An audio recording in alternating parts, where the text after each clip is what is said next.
మరి దేవుడు మనతో మాట్లాడబోయేటటువంటి విషయాలు ఆయన అలాగా అనేవారు. అందుకని ఈ మాట నేను చెప్పాను అన్నమాట. అంటే నేను పంపబడినటువంటి వాడిని, బైబిల్లో దేవుని చేత పంపబడినవాడు. యోహాను సువార్తలో మనం చూస్తాం. సేవకులు, చాలామంది సేవకులు ఉంటున్నారు, కానీ పంపబడిన వారు వేరు, తయారైనటువంటి వాళ్ళు వేరు. యూదా పద్ధతిలో మనం చూస్తాం. సేవకుడు, దేవుడు ఒక మనిషిని ఒక ప్రాంతానికి సేవకునిగా తయారు చేయాలి, సేవకురాలుగా తయారు చేయాలని దేవుడు ప్లాన్ చేసి తన ప్రణాళికను అమలు చేసే లోపల వీడు విలన్ ఉంటాడు. ఆయన ఆలోచనలన్నీ పసిగడుతుంటాడు. ఎవరు విలన్ అంటే మానకుని ముందే, ఆయనకంటే ముందుగానే వచ్చేసి ఏం చేస్తాడంటే సేవకులను సేవకురాలను పెట్టేసి ఉంటాడు ముందే. మనకు అది తెలియదు. అది యూదా పత్రికలు అంటారు అన్నమాట, వాళ్ళు జ్వరబడినటువంటి వాళ్ళు అని అంటారు. రహస్యంగా జ్వరబడి ముందుగానే అంటే గోధుమల కంటే ముందుగానే యజమానుడు గోధుమలను తీసుకెళ్లి విత్తమని చెప్పాడు కదండి. మీరందరూ దైవజనులు, నేను రెఫరెన్స్లు ఏం చెప్పట్లేదు, మామూలుగా మీరందరూ నా తోటి సేవకులు కాబట్టి, ఫ్రెండ్లీగా పరిచారకులు కాబట్టి నేను ఒక స్పీకర్ లాగా నేను మాట్లాడతలేదు. మనమందరం ఒక ఫ్రెండ్స్ లాగా, దేవుని పరిచారకులలాగా ఆ విషయాన్ని దృష్టిలో పెట్టుకొని నేను మాట్లాడుతున్నాను. అటువంటి హక్కు, అటువంటి అధికారము, అటువంటి ఒక గొప్ప ధన్యత బిడ్డ నాకు అనుగ్రహించడము నాకు ఒక అద్భుతమైనటువంటి అనుభవం. ఈ 2021 సంవత్సరంలో ఎంత పెద్ద ఆపరేషన్ అయిన తర్వాత ఇంత దూరం రావడం అనేటటువంటిది కూడా గ్రేట్. సామాన్యం ఈ పిల్లలు ఒకళ్ళ మీద ఒకళ్ళు ఫోన్ చేస్తూ ఉన్నారు. అక్కడ నుండి ఖతార్ నుండి ఫోన్లు వస్తున్నాయి, ఉప్పు నుండి ఫోన్లు వస్తున్నాయి. అంటే నేను డోంట్ డిస్టర్బ్ పెట్టాను. ఇంకా వాళ్ళు చేసుకుంటూనే ఉన్నారు. చాలా ఉన్నాయి మిస్డ్ కాళ్ళు. వాళ్ళు మాట్లాడితే వచ్చేసి ఎప్పుడు వస్తున్నావు ఏంటి అని రకరకాలు అడుగుతుంటారు అన్నమాట. దేవుని ఏర్పాటు కాబట్టి మనం జాగ్రత్తగా దేవుని వాక్య భాగాలను మనం ఈ సమయంలో ఆలోచన చేసుకుందాం. నన్ను గొప్పగా ఏం మీరు ఫీల్ అవ్వకండి. మీ అందరికీ తెలియని విషయాలు ఏముండవు, అన్నీ తెలిసిన సంగతులే, మనందరికీ తెలిసినటువంటి సంగతులే. కాబట్టి అయితే ఒక్కొక్క ఇన్స్ట్రుమెంట్ ద్వారా ఒక్కొక్క రుచి వస్తుంది. రాగము ఒకటైనా సరే, హార్మోనియంలో ఒక రాగం ఉంటుంది, ఒకలాగా వినపడుతుంది, ఫ్లూట్లో ఒకలాగా వినపడుతుంది. ఎందుకంటే ఆ వాయిద్యాలన్నీ నాకు వాయించడానికి వచ్చు కాబట్టి చెప్తున్నాను. అలాగా ఒక్కొక్క ఇన్స్ట్రుమెంట్లో స్వరం ఒకటైనా సరే అది ఒక్కొక్కలాగా వినిపిస్తూ ఉంటుంది అన్నమాట. కాబట్టి మనమందరం దేవుని సేవకులం. మనమందరికీ బైబిల్ తెలుసు. ప్రతి ఒక్కరికి ప్రత్యేకమైనటువంటి అనుభవాలు ఉన్నాయి.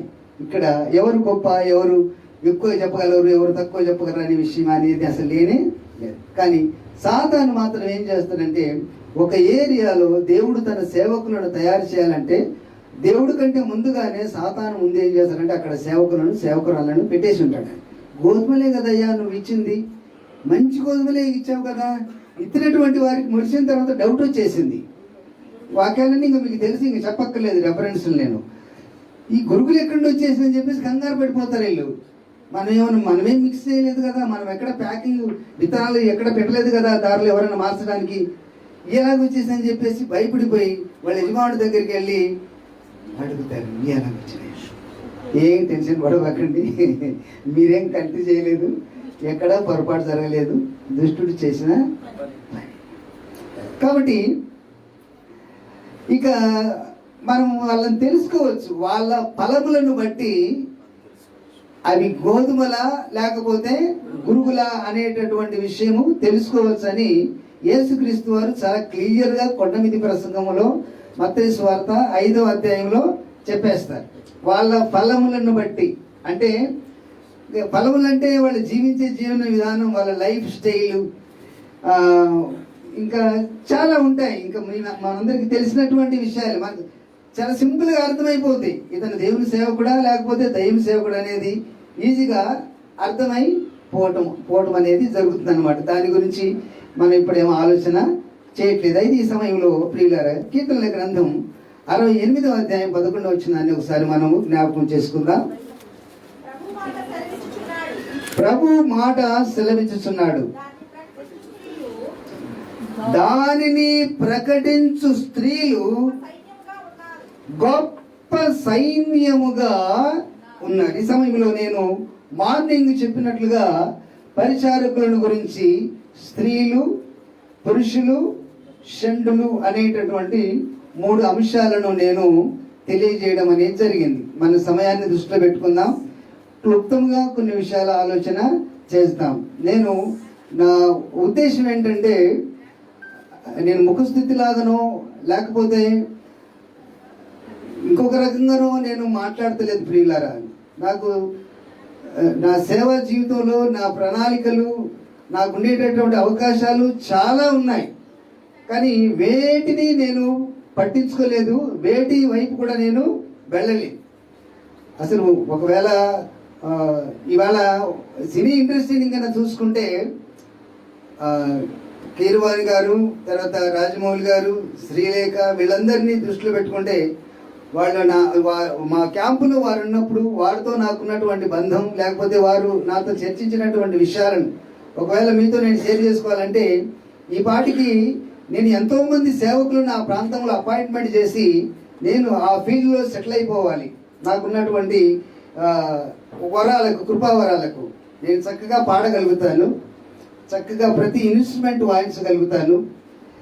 ఒక్క నిమిషంలో మీరు ఏదైనా ఒక పాట ఇస్తే మీరు సందర్భం చెప్పేసి ఇలా ఉండాలండి అని అంటే కొద్దిసేపులో మీకు ఆ పాటకు ట్యూన్ కంపోజ్ చేసి నేను ఇవ్వగలుగుతాను. లేకపోతే ఇలా చేద్దాం అనుకుంటున్నామండి, ఏదైనా ఒక పాట రాసి పెట్టండి అంటే కొన్ని నిమిషాలు అట్నే కూర్చొని మీకు ఇమ్మీడియట్గా పాట రాయగలుగుతాను. ఇన్ని కృపావరాలు ఉన్నాయి. కాబట్టి పెద్ద అవకాశం వచ్చేసింది. మ్యూజిక్ డైరెక్టర్గా నువ్వు మాతో ఉండొచ్చు. సంఘం గురించి నువ్వు చింత చేయబాక, అస్తమానం సంఘం సంఘం సంఘం అంటే ఏంటి? అవును, అందుకే నా జీవ ఇదే సంఘం అనే పాట కూడా నేను పాడించాం దీంట్లో వెలుగు రేఖలో. తర్వాత సంఘం అంటే ఎంత ఇష్టమో, సంఘమును బ్రోవరాగదే విలపించి విలపించి వేసారెను నీకై వేచుచుంటిని దరి చేర్చుకోవా ప్రభు. సంఘం అంటే అంత ప్రేమ. సంఘాన్ని విడిచిపెట్టి నేను ఎక్కడికి రానండి అని అనేవాడిని అన్నమాట. ఈ ఒక్క మాటకు ఈ పాట అప్పటికప్పటి కంపోజ్ చేసి రికార్డ్ చేయడం అనేది జరిగింది. ఇక సేవకు సంబంధించి ఎన్నో సంస్థల వారు ఎక్కడికో పిలిచారు, వెళ్ళలేదు. ఇలా ఉద్యోగ కూటాలకు కూడా చాలా అవకాశాలు ఇచ్చినాయి, ఎక్కడ కూడా వెళ్ళేవాడిని కాదు. ఈ సంవత్సరం ప్రారంభంలో మరి ఇలాగా నడిపించాను అని అంటే, ఇక్కడ దేవుని ఆత్మ, ఇక్కడ దేవుడు ఏదో ఒక ప్రత్యేకమైనటువంటి ఉద్దేశం కలిగి, అంటే నేను గొప్పవాడిని అని ఇలా చెప్పట్లేదండి, నా అనుభవం చెప్తున్నాను. నా శరీర పరిస్థితిని, నా మానసిక పరిస్థితిని, ఇంట్లో నా పిల్లల యొక్క పరిస్థితులు అన్నింటిలో దృష్టిలో పెట్టుకొని అంత ఓపిక చేసుకొని నేను ఇక్కడికి రావడం అనేటటువంటిది. బుట్టాయిగూడెం వెళ్ళటం అనేది ఎలా జరిగిందంటే, విజయవాడలో బస్సు దిగినప్పటి నుండి బుట్టాయిగూడెం వెళ్ళేంత వరకు ఏదో కొన్ని రాష్ట్రాలు దాటినంత ఫీల్ అయిపోయానండి. 3 గంటలకు వెళ్ళానండి బుట్టాయిగూడెం. అమ్మ మీతో అబద్ధం ఆడాను, కారు వస్తుందమ్మా అని, మిమ్మల్ని ఇబ్బంది పెట్టకూడదని. బస్సులో మారుకుంటూ 3 గంటలు వెళ్ళి బుట్టాయిగూడెం జంగారెడ్డిగూడెంలో దిగగానే వెంటనే కారు వచ్చేసింది. అక్కడి నుండి అలాగా వెళ్ళాను. కానీ ఇక్కడికి రావడానికి అక్కడ మీటింగ్ అయిపోయిన వెంటనే అక్కడ కొత్త కారు రెడీగా ఉంది. ఇక్కడ విజయవాడలో అబ్బాయి పైలట్ ట్రైనింగ్ అయ్యి వచ్చేసారు, వాళ్ళు మదరు అక్కడ మీటింగ్ వచ్చారు. ఖాళీగా ఉంది కారు అనమాట. ఆ సిస్టరు, తర్వాత డ్రైవరు, నేను. మీరు విజయవాడ వెళ్ళడానికి ఖాళీగా ఉంది. చూసారు, ఇక్కడికి రావడానికి ఎలాగ అనుకూలత అయింది చూసారా. నైట్ వచ్చేసాను, చక్కగా రెస్ట్ తీసుకున్నాను, మరి టయానికి వచ్చేసాను. ఇది దేవుని ఏర్పాటు. అంటే దేవుడు ఇక్కడికి నన్ను వెళ్ళమన్నాడు, నేను ఇక్కడికి వచ్చాను. ఈ సమయంలో మనము చదువుకున్నటువంటి వాక్య భాగంలో నుండి స్త్రీలు ఏమంట చెప్పండి, దానిని ప్రకటించు స్త్రీలు గొప్ప సైన్యముగా ఉన్నారు.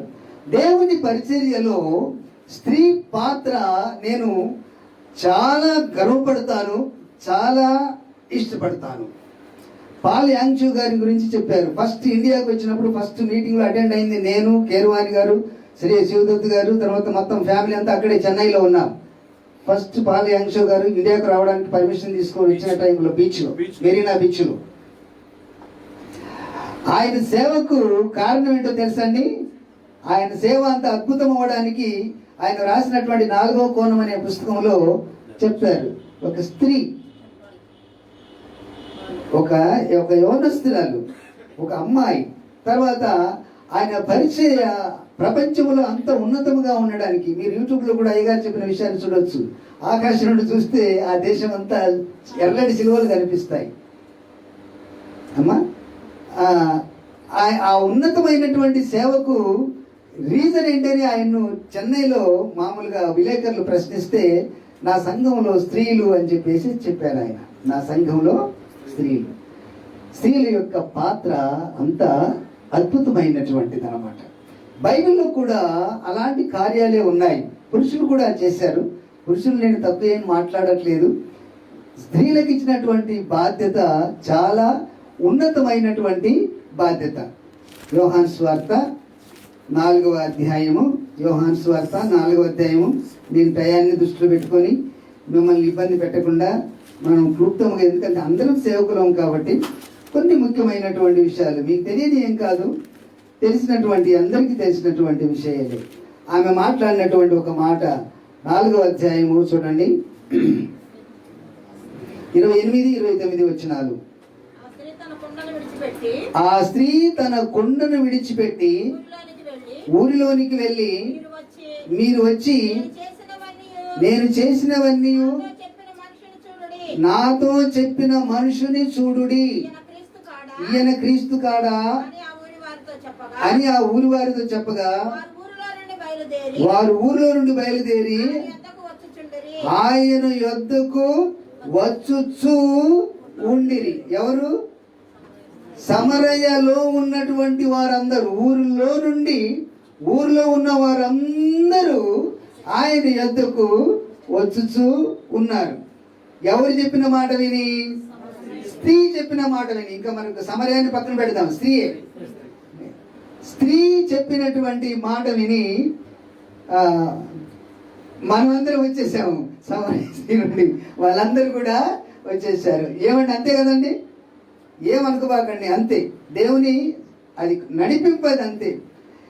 అయితే ఈ సమయంలో ప్రియులారా, సమరయ స్త్రీని గురించి కొద్దిగా కొన్ని మాటలు నేను సేవకులనుగా మీతో నేను పంచుకోవాలని ఇష్టపడుతున్నాను. ఎందుకోసం అంటే, ఒకసారి నేను ఎక్కడో లైవ్లో అనుకుంటాను, చాలా హై లెవెల్లో ఉన్నటువంటి ఒక సిస్టర్ ఎవరో వాక్యం చెప్పారు. ఆమెను గురించి, సమరయ స్త్రీని గురించి నేను వెంటనే భయపడలేదు. మినిస్టర్లు పెద్దోళ్ళు ఏమన్నా అంటారేమోనని చెప్పేసి ఏం భయపడకుండా వెంటనే, అమ్మా నువ్వు చెప్పింది తప్పు, అలాగా సమరయ స్త్రీని గురించి అలాగా చెప్పకూడదని చెప్పేసి నేను వెంటనే మెసేజ్ పెట్టాను. క్రిస్మస్ టైంలో సమరయ స్త్రీని గురించి. ఆమెను చాలా భయంకరమైనటువంటి నీచమైన స్త్రీగా, వ్యభిచారపు స్త్రీగా, ఇహలోక సంబంధమైనటువంటి పాపముతో కూడినటువంటి పురుషులతో సంబంధం ఉన్నటువంటి స్త్రీగా కామెంట్ చేసి ప్రసంగం చేశారు. చాలామంది దైవజనులు అలాగే చెప్తుంటారు. అది నాకు తెలిసి ఏంటంటే అర్థం కాక, ఎందుకంటే అందరూ అలా చెప్తున్నారు కాబట్టి అంత పెద్ద అయినా చెప్పిండా ఇంకా తప్పేలాగవుతుంది అని చెప్పేసి ఒక స్లోగా ఒక రకమైనటువంటి నమ్మకం వస్తుంటుంది అనమాట. కొంతమంది చెప్తుంటే ఇంటర్నేషనల్ స్పీకర్లని రకరకాలుగా ఉంటారు, చూసారండి. గర్జించ సింహాలని అవన్నీ ఒట్టి మాటలు. గర్జించ సింహాలు అంటే సైతాన్లు అయ్యి, యేసు ప్రభు కొత్త సింహం. గర్జించ సింహాలు అంటే సైతాన్లు అయ్యి, సింహమే కదా గర్జించేది. యేసుక్రీస్తు కొత్త సింహం. అలాగే ఎవరికి బిరుదు లేదు, గర్జించ సింహాలని బిరుదులు ఉన్నాయి. అవి కాదు, ఆ గర్జించ సింహమే చెప్పాడు కాబట్టి అదే ఇండొచ్చు అని చెప్పేసి అందరూ అలాగా కొంతమంది ఫాలో అయిపోతుంటారు. కానీ సంభాషణ మనం జాగ్రత్తగా గమనించినట్లయితే సమరయ స్త్రీ యేసుక్రీస్తు వారు మాట్లాడినటువంటి ఆ సంభాషణను మనం చూస్తే చూడండి, 4వ అధ్యాయంలో మనందరికీ తెలుసు. ఆ విషయం అంతా మనకేం అక్కర్లేదు. యేసుక్రీస్తు వారు అయ్యా ఆ నీళ్ళు నాకు అంటాడు. మనందరికీ తెలుసు కదా, యేసుక్రీస్తు వారు దాహం ఉన్న రీతిన సమరయ బావి దగ్గరికి వెళ్తాడు. అక్కడికి సమరయ స్త్రీ నీళ్ళ కోసము వెళ్తుంది. వెళ్ళిన తర్వాత యేసుక్రీస్తు వారు ఆమె దగ్గరికి వెళ్ళి నాకు దాహానికి నీళ్ళు ఇవ్వమని అడిగితే అక్కడ జరిగిన విషయం అంతా తెలుసు. నీ దగ్గర తాడు లేదు, బకెట్ లేదు, పైగా మేమేమి అంటరాని వారిని, మరి నీకు నీళ్ళు ఇవ్వడం ఎలాగవుతుంది, కుదరదు కదా అని చెప్పేసి మాట్లాడుతున్నప్పుడు యేసు ప్రభు వారు అంటారు, అమ్మా ఈ నీళ్లు త్రాగు ప్రతివాడు మరలా తప్పికొంటాడు. 13 వచ్చిన నేను ఇచ్చి నీళ్లు త్రాగువాడు ఎప్పుడు తప్పికున్నాడు, నేను వారికి ఇచ్చిన నీళ్లు నిత్య జీవమునకై ఊరేడు నీటి బుగ్గగా ఉండునని ఆమెతో చెప్పినప్పుడు ఆ స్త్రీ ఆయన చూసి, అయ్యా నేను తప్పికొనుకున్నట్లు చేదుకొనుటకు దూరం రాకున్నట్లు ఆ నీళ్లు నాకు దయచేయమని అన్నట్టుగా యేసు వెళ్ళి నీ పెనిమిటిని పిలుచుకొని ఇక్కడికి రమ్మని ఆమెతో చెప్పాను. నాకు దేవుడు చాలా మంచి దృష్టి ఇచ్చాడండి. అది ఒక పెద్ద కళ్ళజోడు పెట్టుకునేవాడు అన్ని. నా యూట్యూబ్లో మీరు చూసినట్టు ఇద్దరిలో కళ్ళజోళ్ళు ఉంటాయండి కదా అయ్యగారు, ధర్మరావు గారు అయ్యగారు పెద్ద ఉండేవి పూతద్దల్లాంటి. అది ఏమైందో ఏమో తెలియదు. నేను మామూలుగా ప్యాకెట్ బైబిల్ ఆడుతుంటాను మామూలుగా. ఇప్పుడు మీటింగ్స్ వచ్చాను కాబట్టి బాగా అవుతుంది, స్టైల్గా ఉంటుంది, తిట్టుకుంటారు జనాలు, ఇడికి ఎంత సోకు వచ్చిందని పెద్ద బైబిల్ తెచ్చుకున్నాను. చిన్న బైబిల్ తీసుకొని మా మీటింగ్లకు వెళ్తుంటాను నేను అనమాట. చక్కగా నాకు అనిపిస్తాయి. దేవుడు నాకు ఆ కృప ఇచ్చాడు. అంటే ఆపరేషన్ అయినప్పుడు రక్తం ఏమో కొత్త రక్తం వచ్చేసి ఈ ఏమన్నా చేంజ్ అయిందేమో, కిడి వెనకాల మేలు ఉంటుంది కదా. గుండె ఆపరేషన్ అయినందుకు సర్వేంద్రియానం నయనం ప్రధానం, గుండె కంటే కూడా ఈ ప్రధానం. కాబట్టి గుండె కోయడం వల్ల ఈ కళ్ళు వచ్చినాయేమో, అందుకోసం దేవుడు గుండెనికి వచ్చేసాడేమో అని అనిపిస్తుంటుంది నాకు. దేవుని కార్యాలు ఎలా ఉంటాయో మనకు తెలియదు. దేవుడు మాత్రం తన బిడ్డల విషయంలో కారణం లేకుండా ఏది కీడు జరిగినా మేలు జరిగినా ఖచ్చితంగా దానికి కారణం అనేది డెఫినెట్గా ఉంటుంది. మనకు వాక్యం కూడా ఉంది, దేవుని ప్రేమించే వారికి అనగా ఆయన సంకల్పం చొప్పున పిలువబడినటువంటి వారికి సమస్తము మేలు కలగడిగే సమకూడి జరుగుతుంటాయి అన్నమాట. కాబట్టి అందుకే నేనే చదువుతున్నాను గొప్ప టైం అంటే టైం వేస్ట్ అయిపోద్దని, మీరందరూ చదివితే మళ్ళీ టైం వేస్ట్ అయిపోద్దని. అప్పుడు యేసు ప్రభు వారు ఏమన్నారంటే, నువ్వు వెళ్ళి నీ పెనిమిటిని పిలుచుకొని ఇక్కడికి రమ్మని ఆమెతో చెప్పినప్పుడు ఆసి వారు నాకు పెనిమిటి లేడనగా, ఆవిడ వెంటనే ఏమన్నది, నాకు పెనిమిటి లేడనేసింది. జాగ్రత్తగా వినండి, మీరు జాగ్రత్తగా వినండి దయచేసి. నేను కొత్తగా ఏం మాట్లాడతలేదు. నాకు అంటే అయ్యగారు చెప్పినట్టుగానే ఫ్రెష్ ఇంగిలి మాట అయితే కాదు. మనం చదువుతున్నప్పుడు అక్కడ సందర్భము దేవుడు నాకు అనుగ్రహించినటువంటి, నాకు శతానందయ్య గారు నేర్పిన విషయం ఏంటంటే, ఏదైనా ఒక అంశాన్ని తీసుకుంటే దాన్నే ఇంకా ఏ పని చేసుకుంటే అదే ఆలోచనలో ఉండేవాడిని. సమాధానం వచ్చి తృప్తి అయ్యేంత వరకు కరెక్ట్, ఇదే రైట్ అయిన ఉంటుంది అని మనసుకు ఒక తెలియకుండానే మన శరీరంలో ఒక పులకింపు వచ్చేస్తుందండి. ఒక సత్యం మనకు అర్థం కానప్పుడు అది అర్థమైపోయిన తర్వాత మన శరీరంలో తెలియకుండానే ఒక అద్భుతమైనటువంటి కెమికల్ రియాక్షన్ అవుతుంది అనమాట. అవి నాకు తెలుసు, అవి ఎలా చెప్పాలో నాకు అర్థం కావడం లేదు. యేసన్న గారు కూడా అలా చెప్తుండేవారు కొన్ని విషయాలు. ఇక ఆయన ఉల్లాసం వచ్చినప్పుడు అసలు ఎగిరి డ్యాన్స్ చేసేవారు అన్నమాట. కొన్ని సంగతులు తెలిసినప్పుడు అలాగ అనిపించేటి అన్నమాట. అలాగా నేను అర్థం చేసుకున్న విషయాలు, నేను గ్రహించినటువంటి విషయాలు నేను మాట్లాడుతున్నాను అన్నమాట. ఎందుకంటే సమరయ్య గురించి మనందరికీ తెలుసు, దాని చరిత్ర మీరందరూ బైబిల్ కాలేజీల్లో చదివి ఉంటారు కాబట్టి సమరయ్య పట్టణం యొక్క చరిత్ర, దానికి అసలు ఆ సమరయ్య అనే పేరు ఎందుకు వచ్చేసి, దానికి ముందు ఎలా ఉండేది, అక్కడ ఉన్నటువంటి విగ్రహ ఆరాధన సంగతులన్నీ తెలుసు. అయినా సరే వారికి దేవతారాధన భక్తి ఎక్కువ, దైవారాధన భక్తి వారికి ఎక్కువ, విగ్రహారాధన దేవుని భక్తి ఎక్కువ వాళ్ళకి. సత్యదేవుడు కాదు కానీ దేవుడు అంటే చాలా భక్తి ఎక్కువ అన్నమాట వాళ్ళకి. సరే, ఇప్పుడు ఈ స్త్రీ యేసు ప్రభు నీ పెనిమిటి తీసుకురమ్మంటే నాకు పెనిమిటి లేడు అని చెప్పేసి అంటుంది అనమాట. అప్పుడు యేసు ప్రభు వారు ఏమన్నారంటే, 5గా చదవండి తల్లి పర్లేదు, నీకు 5 పెనిమిట్లు ఉంటుంది, ఇప్పుడు ఉన్నవాడు కూడా నీ పెనిమిటి కాడు. ఇప్పుడు మీకు అర్థమైపోయింది కదండి, నేనేం అబద్ధం లేదు కదా. యేసు ప్రభు సమరయ స్త్రీ అబద్ధం ఆడలేదు అంటున్నాడు. సమరయ స్త్రీ అబద్ధం ఆడిందండి? లేదు. పెనిమిటి తీసుకురామని యేసు ప్రభు వారు చెప్పారు, ఆవిడేమో లేడు అని చెప్పింది. అప్పుడు యేసు ప్రభు వారు ఏమన్నారు, నీకు 5 పెనిమిట్లు ఉండిరి, ఇప్పుడు ఉన్నవాడు నీవాడు కాడు, నువ్వు సత్యమే చెప్పింది, అబద్ధమేం ఆడలేదు. ఏం అర్థం చేసుకోవాలి మనం అక్కడ? ఈ భాష దైవ భాష. ఇది యేసు ప్రభువుకు సమరయ స్త్రీకి మాత్రమే అది అర్థమయ్యేటటువంటి సంగతులు, మనం కూడా అర్థం చేసుకునేటటువంటి సంగతులు. ఎందుకంటే ఇది శరీర సంబంధమైనటువంటి భాష కాదు, ఇది పూర్తిగా పరలోకపు భాష. ఇది ఇది పూర్తిగా అంతరంగపు భాష అన్నమాట. ఆత్మ సంబంధమైనటువంటి భాష వీళ్ళు మాట్లాడుకుంటున్నారు, ఆత్మలు మాట్లాడుకుంటున్నాయి, శరీరాలు కాదు అని అనిపిస్తుంది అన్నమాట. తర్వాత తల్లి అందుకు ఆ స్త్రీ అమ్మా కింద అప్పుడు ఆ స్త్రీ అయ్యా, చూసారా మీకు అక్కడ ఏం అర్థమవుతుంది, మనం ఏం అర్థం చేసుకుంటున్నాం? నువ్వు చెప్పింది కరెక్టే, నీకు 5 పెనిమిట్లు ఉంది, ఇప్పుడు ఉన్నవాడు నీవాడు కాదు, నీవు సత్యమే చెప్పావు. అప్పుడు వెంటనే ఆవిడ ఏమన్నది? అప్పుడు ఆ స్త్రీ అయ్యా నీవు ప్రవక్తవని గ్రహించుచున్నాను. అంటే యేసు ప్రభు చెప్పినటువంటి ఆ మాటను బట్టి మీరు వచ్చి చూడండి, నేను చేసినవన్నీ నాతో చెప్పిన ఈ మనిషి మెస్సయ్య కాడా అని మొట్టమొదట మనం చదువుకున్నాం అన్నమాట. ఈ జస్ట్ ఈ ఒక్క మాటలోనే ఆవిడ వెంటనే తీసుకున్న మాట ఏంటంటే, నువ్వు ప్రవక్తవని నేను గ్రహించుచున్నాను అని అంటున్నాను అనమాట. పాపపు స్త్రీ మాట్లాడే మాటలా ఇవి? వ్యభిచారపు స్త్రీ మాట్లాడే మాటలా ఇవి? సంభాషణ ఇది ఏమండి? కానే కాదు. మీరు రాసి పెట్టుకోండి, కానే కాదు, ఖచ్చితంగా కాదు. ఎందుకోసం అంటే ఈవిడికి 5 పెనిమిట్లు ఈ ఇహలోక సంబంధమైనటువంటి పంచభూతములు. అర్థమవుతుందండి? సింపుల్, నేను సూక్ష్మంగా చెప్తున్నాను. ఇంకా గాలి దేవుడని, వానదేవుడని, భూదేవత అని, ఆకాశరాముడని, ఇలాగా ఈ లోకంలో ఉన్నటువంటి విగ్రహాలు ఈ ప్రకృతి సంబంధమైనటువంటి వాడు. ఎందుకంటే నిన్ను సృష్టించిన వాడు నీకు భర్త అయి ఉన్నాడు, దేవుడే మనకు భర్త. సో ఇంత క్రితం ఈవిడ ఏం చేస్తుందంటే ఈ 5 భర్తలుగా భావించింది, ఈ 5 భర్తలుగా భావించింది, పంచభూతాలను భర్తలుగా భావించింది అన్నమాట. అయినా సరే ఆవిడకి ఏం కలగట్లేదు? దాహము తీరట్లేదు, ఆత్మదాహం తీరట్లేదు, సమాధానం రావట్లేదు, ఇంకా ఏదో వెళుతుంది. కాబట్టి ఇజ్రాయేలు దేవుడు నిజమైన దేవుడు, మనమేమో యెరూషలేముకి వెళ్ళలేము, యెరూషలేములో ఆరాధనలో పాల్గొనలేము.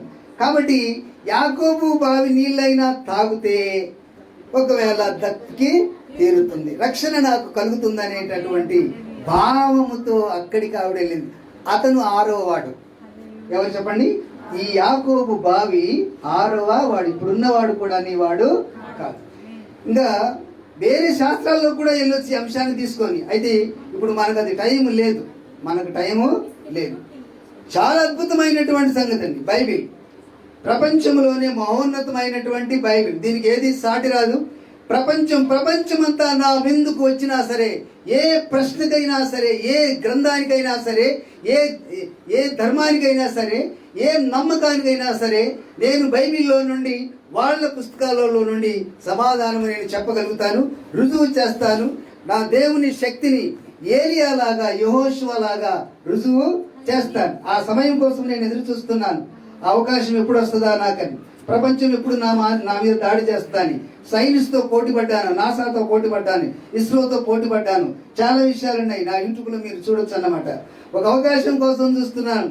ప్రపంచమంతా ఒక్కసారి ఆ సందర్భాన్ని దృష్టించాలనేటటువంటి పెద్ద ఆశ నాలో ఉంది ప్రియులారా. కాబట్టి ఆ రకంగా దేవుని తలంపులను నేను ఆలోచన చేస్తూ ఉంటున్నాను ప్రియులారా. కాబట్టి ఎందుకు చెప్పాను ఈ విషయం? సరే, ఇక్కడ ఈ సమయంలో ఈ వాక్యాన్ని మనం జాగ్రత్తగా పరిశీలించినట్లయితే ఈ 6వ వాడే యాకోబు బావి నీళ్లు. ఈ నీళ్లు త్రాగినాను మళ్ళా తప్పికొంటావు. అర్థమైపోయింది. అంటే రక్షకుడు ఈయననే, ఈయన ద్వారానే నిత్య జీవం కలిగేలాగా ఉంది అని అనిపించి, అయ్యా నీవు ప్రవక్తవని గుర్తిస్తున్నాను. ఇంకా తర్వాత సంభాషణ అంతా మనం గమనించినట్లయితే ఇంకా వెంటనే టాపిక్ ఎలా ఉంటుందో చూడండి. అమ్మా, అప్పుడు మా పితరుడు ఈ పర్వతమందు ఆరాధించరు కానీ ఆరాధించవలసిన స్థలం యెరూషలేములో ఉన్నదని మీరు చెప్పుదురని ఆయనతో అనగా యేసు ఆమెతో ఇట్లా. అసలు ఈ సంభాషణలో మనకి ఎక్కడన్నా ఏమన్నా పొరపాటు కనిపిస్తుందండి? అసలు ఏమన్నా అంటే శరీర సంబంధమైనటువంటి తలంపులు అసలు ఏమైనా కలుగుతాయండి? అసలు ఆలోచనలు లేవు కదా, అసలు సబ్జెక్టే లేదు అక్కడ. శరీరాలకు సంబంధించినటువంటి, వ్యభిచారానికి సంబంధించినటువంటి 5 భర్తలు ఉన్నారు, పాపపు స్త్రీ అని అనుకోవడానికి అవకాశం కలిగించేటటువంటి సందర్భాలే లేవు. అన్ని ప్రార్థనకు ఆరాధనకు సంబంధించినటువంటి సంగతులే ఉన్నాయన్నమాట. ఓ అద్భుతమైనటువంటి సత్యం. నేను చాలా మందికి చెప్పాను, పబ్లిక్గా చెప్పాను, మామూలుగా యూట్యూబ్లో కూడా చెప్పాను. పెద్ద పెద్ద సేవకులారా, దైవ సేవకులారా, సమరయ స్త్రీ విషయంలో ఎవరు కూడా తప్పుగా మీరు మాట్లాడబాకండి. ఆమె ఆధ్యాత్మిక దాహం కలిగినటువంటి చాలా ఘనమైనటువంటి స్త్రీ అని నేను ఘంటాబద్ధంగా చెప్పి మరి స్టేట్మెంట్ ఇచ్చాను. శాపవచనం కూడా చెప్పాను. ఆవిడ గురించి ఎవరైనా చెడ్డగా మాట్లాడినట్లయితే కుదరదని నా యూట్యూబ్ ఛానల్లో మీరు చూడొచ్చు అన్నమాట ఆ విషయాన్ని చాలా ఖచ్చితంగా.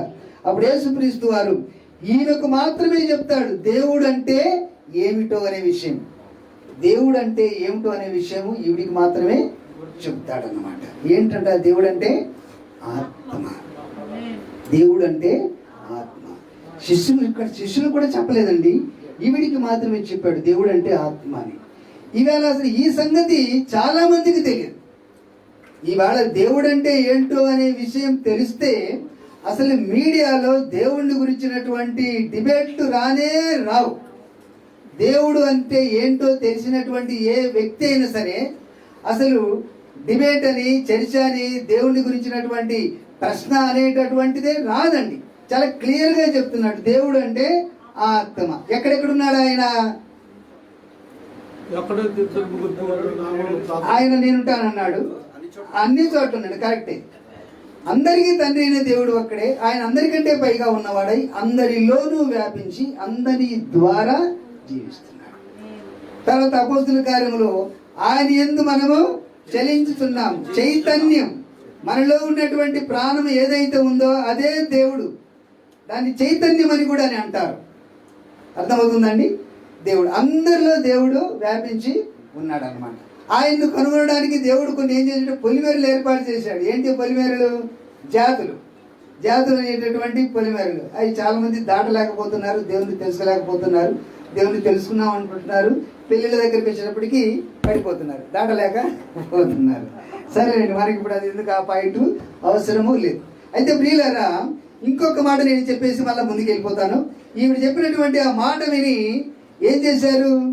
ఒకవేళ ఈవిడ నిజంగానే అలాంటి స్త్రీ అయితే ఈవిడ చెప్పిన మాట ఏమిటి వినేది?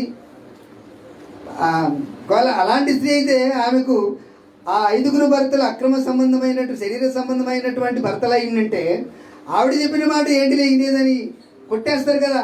కానీ కొట్టేయలేదు. మొత్తం ఊరు ఊరు ఊరు ఊరు కదిలి వచ్చేసింది అనమాట.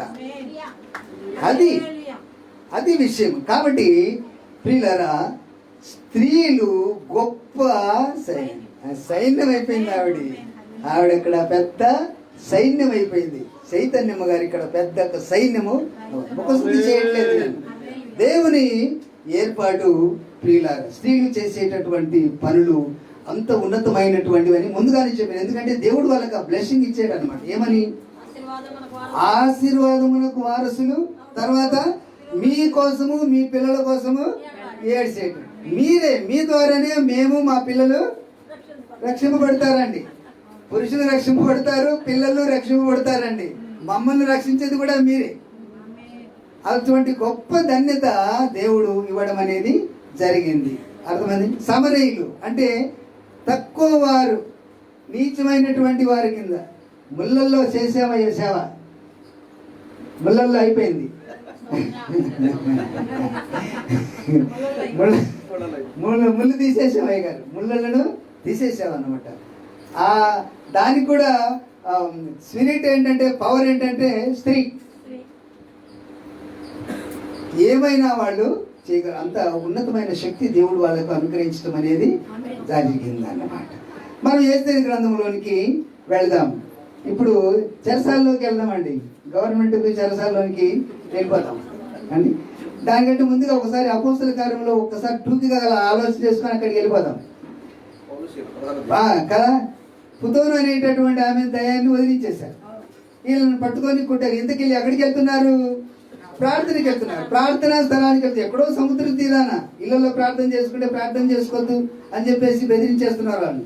అందుకని బాబు రహస్యంగా ఎక్కడో సముద్ర తీరానికి వెళ్ళిపోయి ఎక్కడో ఇసుక గుట్టల్లో కూర్చొని ప్రార్థన చేసుకుంటే వారిని తిప్పల్లో అక్కడికి వెళ్తున్నారు వీళ్ళు ప్రార్థనకి. అంతే కదా గారు? అక్కడికి వెళ్తా ఉంటే దారిలో పాపము రోజు ఒక ఆవిడ సువార్త చెప్తా ఉంది. వీళ్ళని పైగా వెంబడించి, ఇదిగో ఈ చైతన్య గారు లేకపోతే ఈ పీటర్ గారు అయ్యారు, మీ పేరే గారు నెహమ్యా గారు అయ్యారు, జోసఫ్ గారు, అమ్మ ఎస్తేర్ గారు, వీరందరిని వెంబడిస్తూ వీళ్ళు మీకు ఏం చేసేవాళ్ళు? ఈ మనుషులు సర్వోన్నతమైన దేవుని దాసులు, వీరు మీకు రక్షణ మార్గమును కేకలు వేసి, దయ్యము కేకలు వేసి మరి సువార్త చెప్తుందండి, పరిచయం చేస్తుందండి. మనుషులు నమ్మట్లేదండి, ఈ సేవకులంటే మనుషులు నమ్మట్లేదు, దయ్యాలు నమ్ముతున్నాయి, బోధిస్తున్నాయి. మీరు వీళ్ళ మాట దయ్యాలు చెప్తూ కూడా దయ్యాలు చెప్తున్నా కూడా నమ్మట్లేదంటే ఇంకేం చేద్దాం మనం? మరి పాపము ఎందుకులేమో నువ్వు బాధపడ్డావు, నువ్వు ఎంత చెప్పినా ఇంకేం వినేలాగా లేరు, ఎందుకు ఆ శరీరాన్ని ఎందుకు బాధపడతావు, వెళ్ళిపోమన్నాడు పౌలు గారు. వెళ్ళిపోయి ఇంక చెప్పట్లేదు. పైగా అంతేకాకుండా జాతకాలు కూడా చెప్తుంది కదండి, జాతకాలు చెప్తున్నారు, దానివల్ల డబ్బులు వచ్చేస్తున్నాయి, ఈమెలో ఉన్నటువంటి పవర్ పోయింది, మా నాగం పోయిందని చెప్పేసి ఇలా తీసుకెళ్లి జైల్లో ఎలా ఎలా ఎలా వేశారు? స్పృహ కోల్పోయేలాగా కొట్టారు, చీకట్లో వేశారు, కొట్టి చితకబాది, మాటలు కూడా లేవు, ఇంకా స్పృహ లేదు వాడికి. ఎప్పుడో అర్ధరాత్రి టైంలో మెలకొచ్చిందండి. అర్ధరాత్రి టైంలో మెలకొచ్చేసిన తర్వాత వెంటనే ఏం చేశారు? పాటలు పాడుతుంది. అరే మనం ఏంటి, ప్రార్థన కదా బయలుదేరింది, ఇక్కడ ఉన్నామేంటి, మనం సముద్ర తీరాన ఉండాలి కదా, ఇక్కడ జైల్లో ఉన్నామేంటి అని చెప్పేసి బయలుదేరిన పనిని మర్చిపోలేదు. మనం చాలాసార్లు కొన్నిసార్లు సమస్యలు రాగానే అనుకున్న పనిని వదిలేస్తాం, ప్రార్థనకి వెళ్ళాలనుకున్న పనిని ఏం చేస్తాం అన్నమాట, పోస్ట్ పోన్ చేసేస్తాం. కానీ వాళ్ళు ప్రార్థనకు బయలుదేరారు, కానీ మెలకువ రాగానే వాళ్ళు బయలుదేరినటువంటి పనిని గుర్తు చేసుకున్నారు, ప్రార్థన చేశారు. మామూలుగా చేయలేదు, కొట్టించుకున్న వాళ్ళు ఎట్లా ప్రార్థన, ఏంటి ప్రభు నీకోసం మేము వెళ్తా ఉంటే మమ్మల్ని ఇలా కొట్టేసావు అని చెప్పేసి ప్రార్థన అలా చేయలేదండి. ఏం చేసేవాళ్ళు? పాటలు పాడుతూ దేవునికి ప్రార్థనలు. ఖైదీలు వింటున్నారు, అది కలగాల,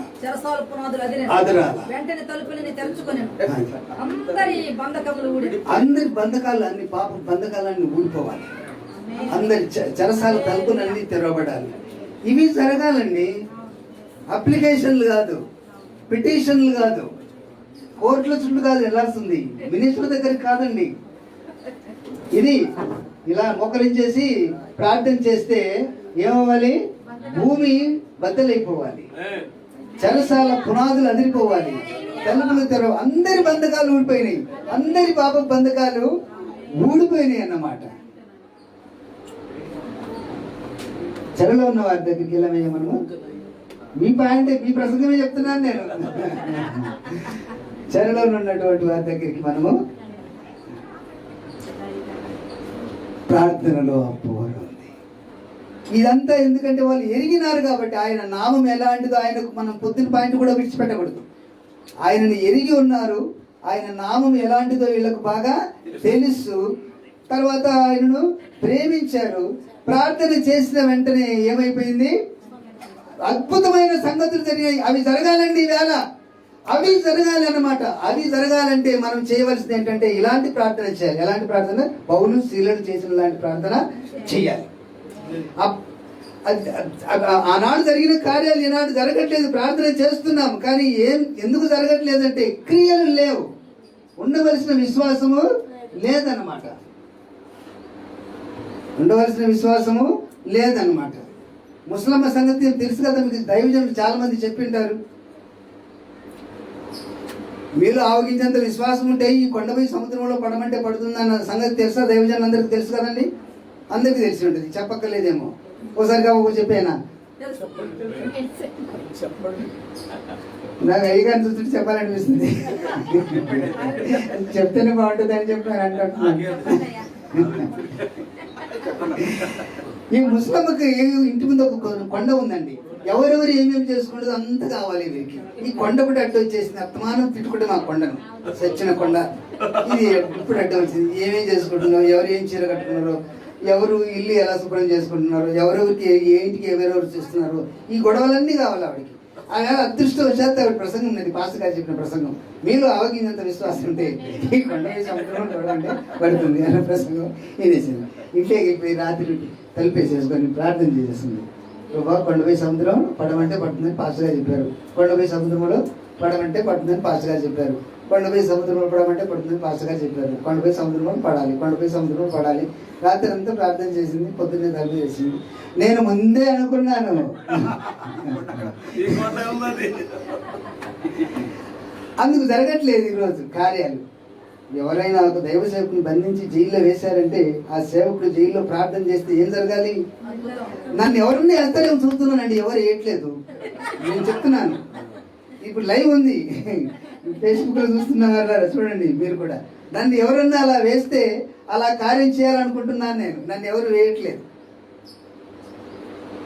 చేస్తాను, అలాగా దేవుడు చేస్తాడు, అలా దేవుడు చేస్తాడండి, ఖచ్చితంగా చేసి తీరుతాడు. ఎందుకంటే ఆయన నమ్మదగిన వాడు, మాట ఇచ్చినటువంటి వాడు, నమ్మదగినటువంటి మాట తప్పేవాడు. నమ్ముట నీ వలననైతే నమ్మువాని సార్ కరెక్ట్గా మనము ఏదంటారు కదా, ఇది వాతలే అంటారు కదా, ఇది కీలెరిగి వాత పెట్టాలంటారు కదా.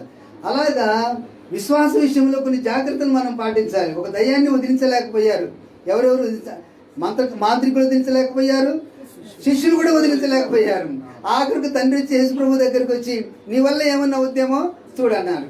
అసలు అలాంటి మాట అన్నాడంటే ఎంత విసిగిపోయినాడు, నీ వల్ల ఏమన్నా అవుద్దేమో చూడని చెప్పేసి అంటే వాళ్ళని అన్నాడు. తర్వాత యేసు ప్రభు అతను ఏమన్నాడంటే నమ్ముట నీ వలనైతే నమ్మువానికి సమస్తము సాధ్యం. అప్పుడు అతను అన్నమాట ఏంటి, ప్రభువా నాకు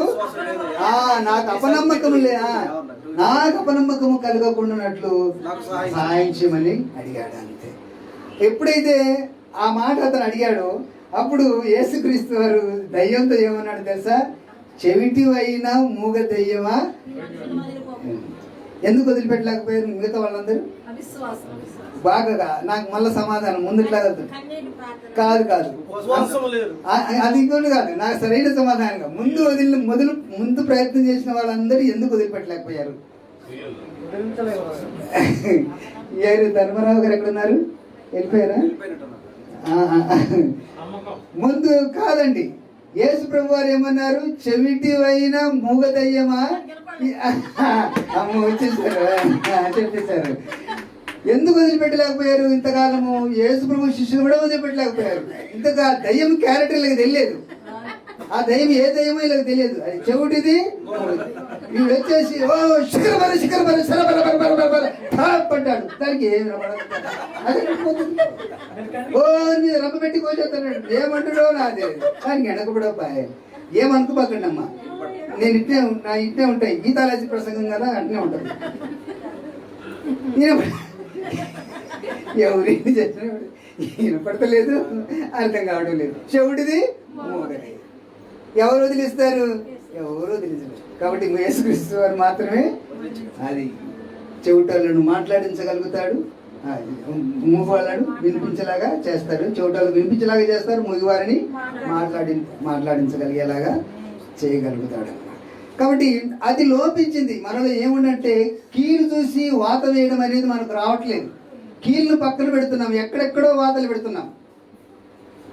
వాతలు వేయాల్సిన స్థలంలో వాతలు వేయట్లేదండి. ప్రార్థన చేయాల్సిన పద్ధతితో ప్రార్థన చేయట్లేదు. దేవునికి ఇవ్వాల్సినటువంటి దేవునికి ఇవ్వట్లేదు. దేవునికి చెందవలసినటువంటి దాన్ని దేవునికి మనం ఇవ్వట్లేదు. కాబట్టి ఆయన చెప్పింది చెప్పినట్లుగా చేస్తే కార్యం జరుగుతుంది, అంతే. చెప్పింది చెప్పినట్లుగా చేయాలి. ఇంకా డౌట్ అనేది ఉండకూడదు అన్నమాట. వెళ్ళి వడ్డించండి అన్నాడు. అదేంటయ్యా, నీళ్లు కదా నువ్వు నింపమన్నది, నీళ్లు నింపాము, అయిపోయింది ద్రాక్ష రసం, అవి నీళ్ళు తీసుకెళ్ళి తాగమని చూస్తే తిట్టరేంటి, నీళ్ళు తీసుకొస్తావు ఏంటి ద్రాక్ష రసం అయిపోతే అని అనాల వాళ్ళు? అనలేదు వాళ్ళు. యేసు ప్రభు చెప్పగానే నీళ్లు ముంచుకెళ్ళి విందు యజమానికి చూపెట్టేశారు. ఏముంది వాళ్ళలో? కీళ్ళు చూసి వాత పెట్టే లక్షణం వాళ్ళలో ఉంది, విశ్వాసం ఉంది. ఈయన ఏమైనా చేయగలుగుతాడనే విశ్వాసం వాళ్ళు ఉంది. కాబట్టి ఆ నీళ్ళు ఏమైపోయినాయి? ద్రాక్ష రసము అయిపోయింది. ప్రభుత్వాన్ని మన దగ్గరికి రప్పించుకుందాం ఈరోజు, ఓకేనండి? ఎస్తేరు గ్రంథంలోనికి రండి, ముగించేసుకుందాం. ఇంకా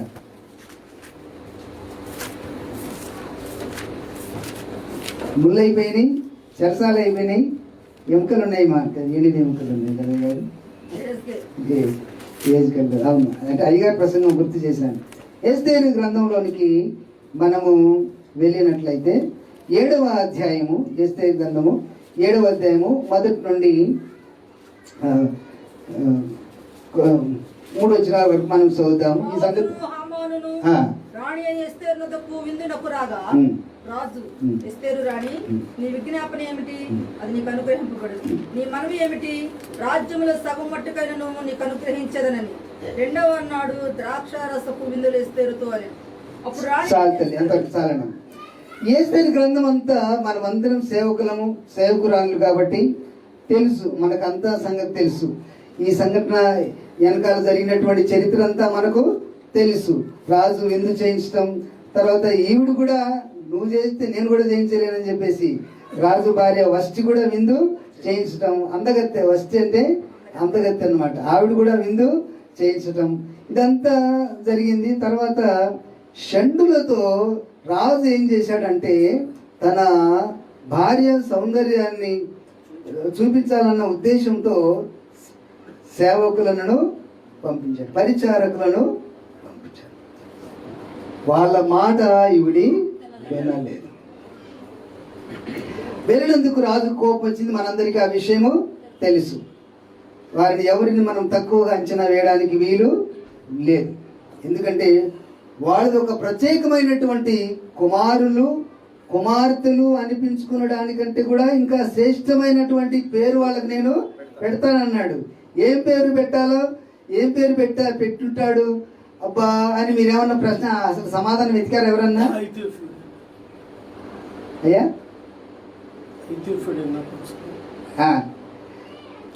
అయ్యగారు లైన్లో ఉన్నారు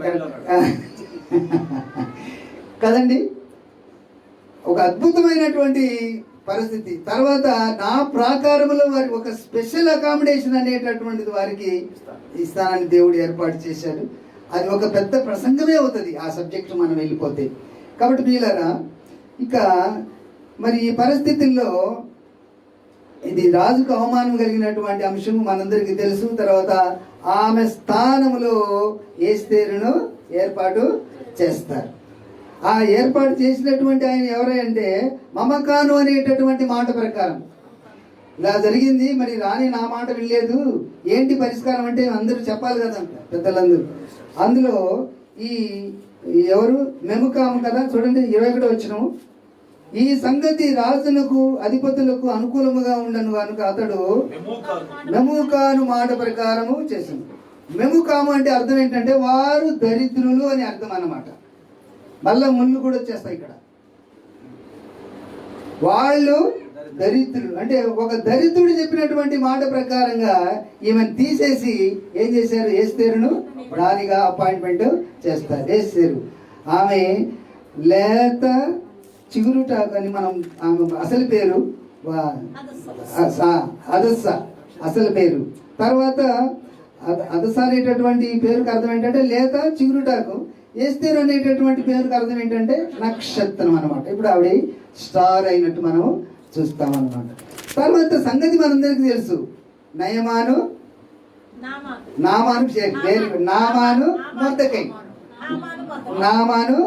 మొర్దెకై వీళ్ళ సంగతి. నామాన్ అంటే ప్రతాపము చూపేటటువంటి వాడు, మొర్దెకై అంటే మామూలు సామాన్యమైనటువంటి వ్యక్తి అన్నమాట. ఈ సంగతి అంతా మనకు తెలుసు. ఇప్పుడు అదే జరుగుతుంది. నామాను మొర్దెకై సంఘటన జరుగుతుంది. క్షమించండి, హామాను మొర్దెకై సంఘటన జరుగుతుంది. రిజల్ట్స్ ఏమొస్తుందో మనమే రిజల్ట్స్ తేవాలి. చూడటం గారు చూడటం కదా, మనమే రిజల్ట్స్ తేవాలి. టాపిక్ వచ్చింది కాబట్టి ఇవాళ నేను సూక్ష్మంగా చెప్తున్నాను. టాపిక్ వచ్చింది కాబట్టి రిజల్ట్స్ మనమే తేవాలి. ఖచ్చితంగా వస్తుంది. వేస్తేని చేయవలసినట్టుగా చేస్తే డెఫినెట్గా వచ్చేస్తుంది అన్నమాట. గొడవ వీళ్ళిద్దరికి. మొర్దెకై హామానుకు నమస్కారం చేయట్లేదు. వంక ఎలాగన్నా సరే పదవి నుండి అతన్ని తొలగించాలని, మొత్తం క్రైస్తవులందరినీ సంహరించాలని. ఇప్పుడు అదే కదా జరుగుతుంది. ప్రపంచం అంతా అదే జరుగుతుంది, దేశం అంతా అదే జరుగుతుంది, ఆంధ్ర అంతా అదే జరుగుతుంది కదండి. సూక్ష్మంగా మాట్లాడుతున్నా అర్థమైన మనందరికీ దైవజనులు కాబట్టి మనందరికీ అర్థమవుతుంది. మనం ఇవాళ సమస్యను పరిష్కారం చేస్తాం. అయితే ఎలా చేయాలనేటటువంటి అంటే కీలు చూసి వాత వేయడం అనేది అది అక్కడ ఏ స్త్రీ ఏం చేసింది, ఏ స్త్రీ ఏ కీలు చూసింది, ఎలాంటి వాత పెట్టింది, ఎలాంటి రిజల్ట్స్ వచ్చినాయి అనే విషయాన్ని ఇప్పుడు మనం ఆలోచన చేసుకుంటాం అన్నమాట. సంఘటన ఏమైపోయిందంటే ఒకే రోజున మొత్తకైతో పాటు అందరినీ స్త్రీలనేమి పిల్లలనేమి క్రైస్తవులందరినీ లేకుండా చేయాలి దేశంలో నుండి ఒకే రోజు. అంతే కదండి, అందరినీ చంపేయాలి. హామాను పడినటువంటి కుట్ర, వెరీ గుడ్ అయ్యారు. హామాను పడినటువంటి కుట్ర ఏమైందంటే అండి, నెల రోజులైందండి ఎస్తేరు రాజు దగ్గరికి వెళ్ళక.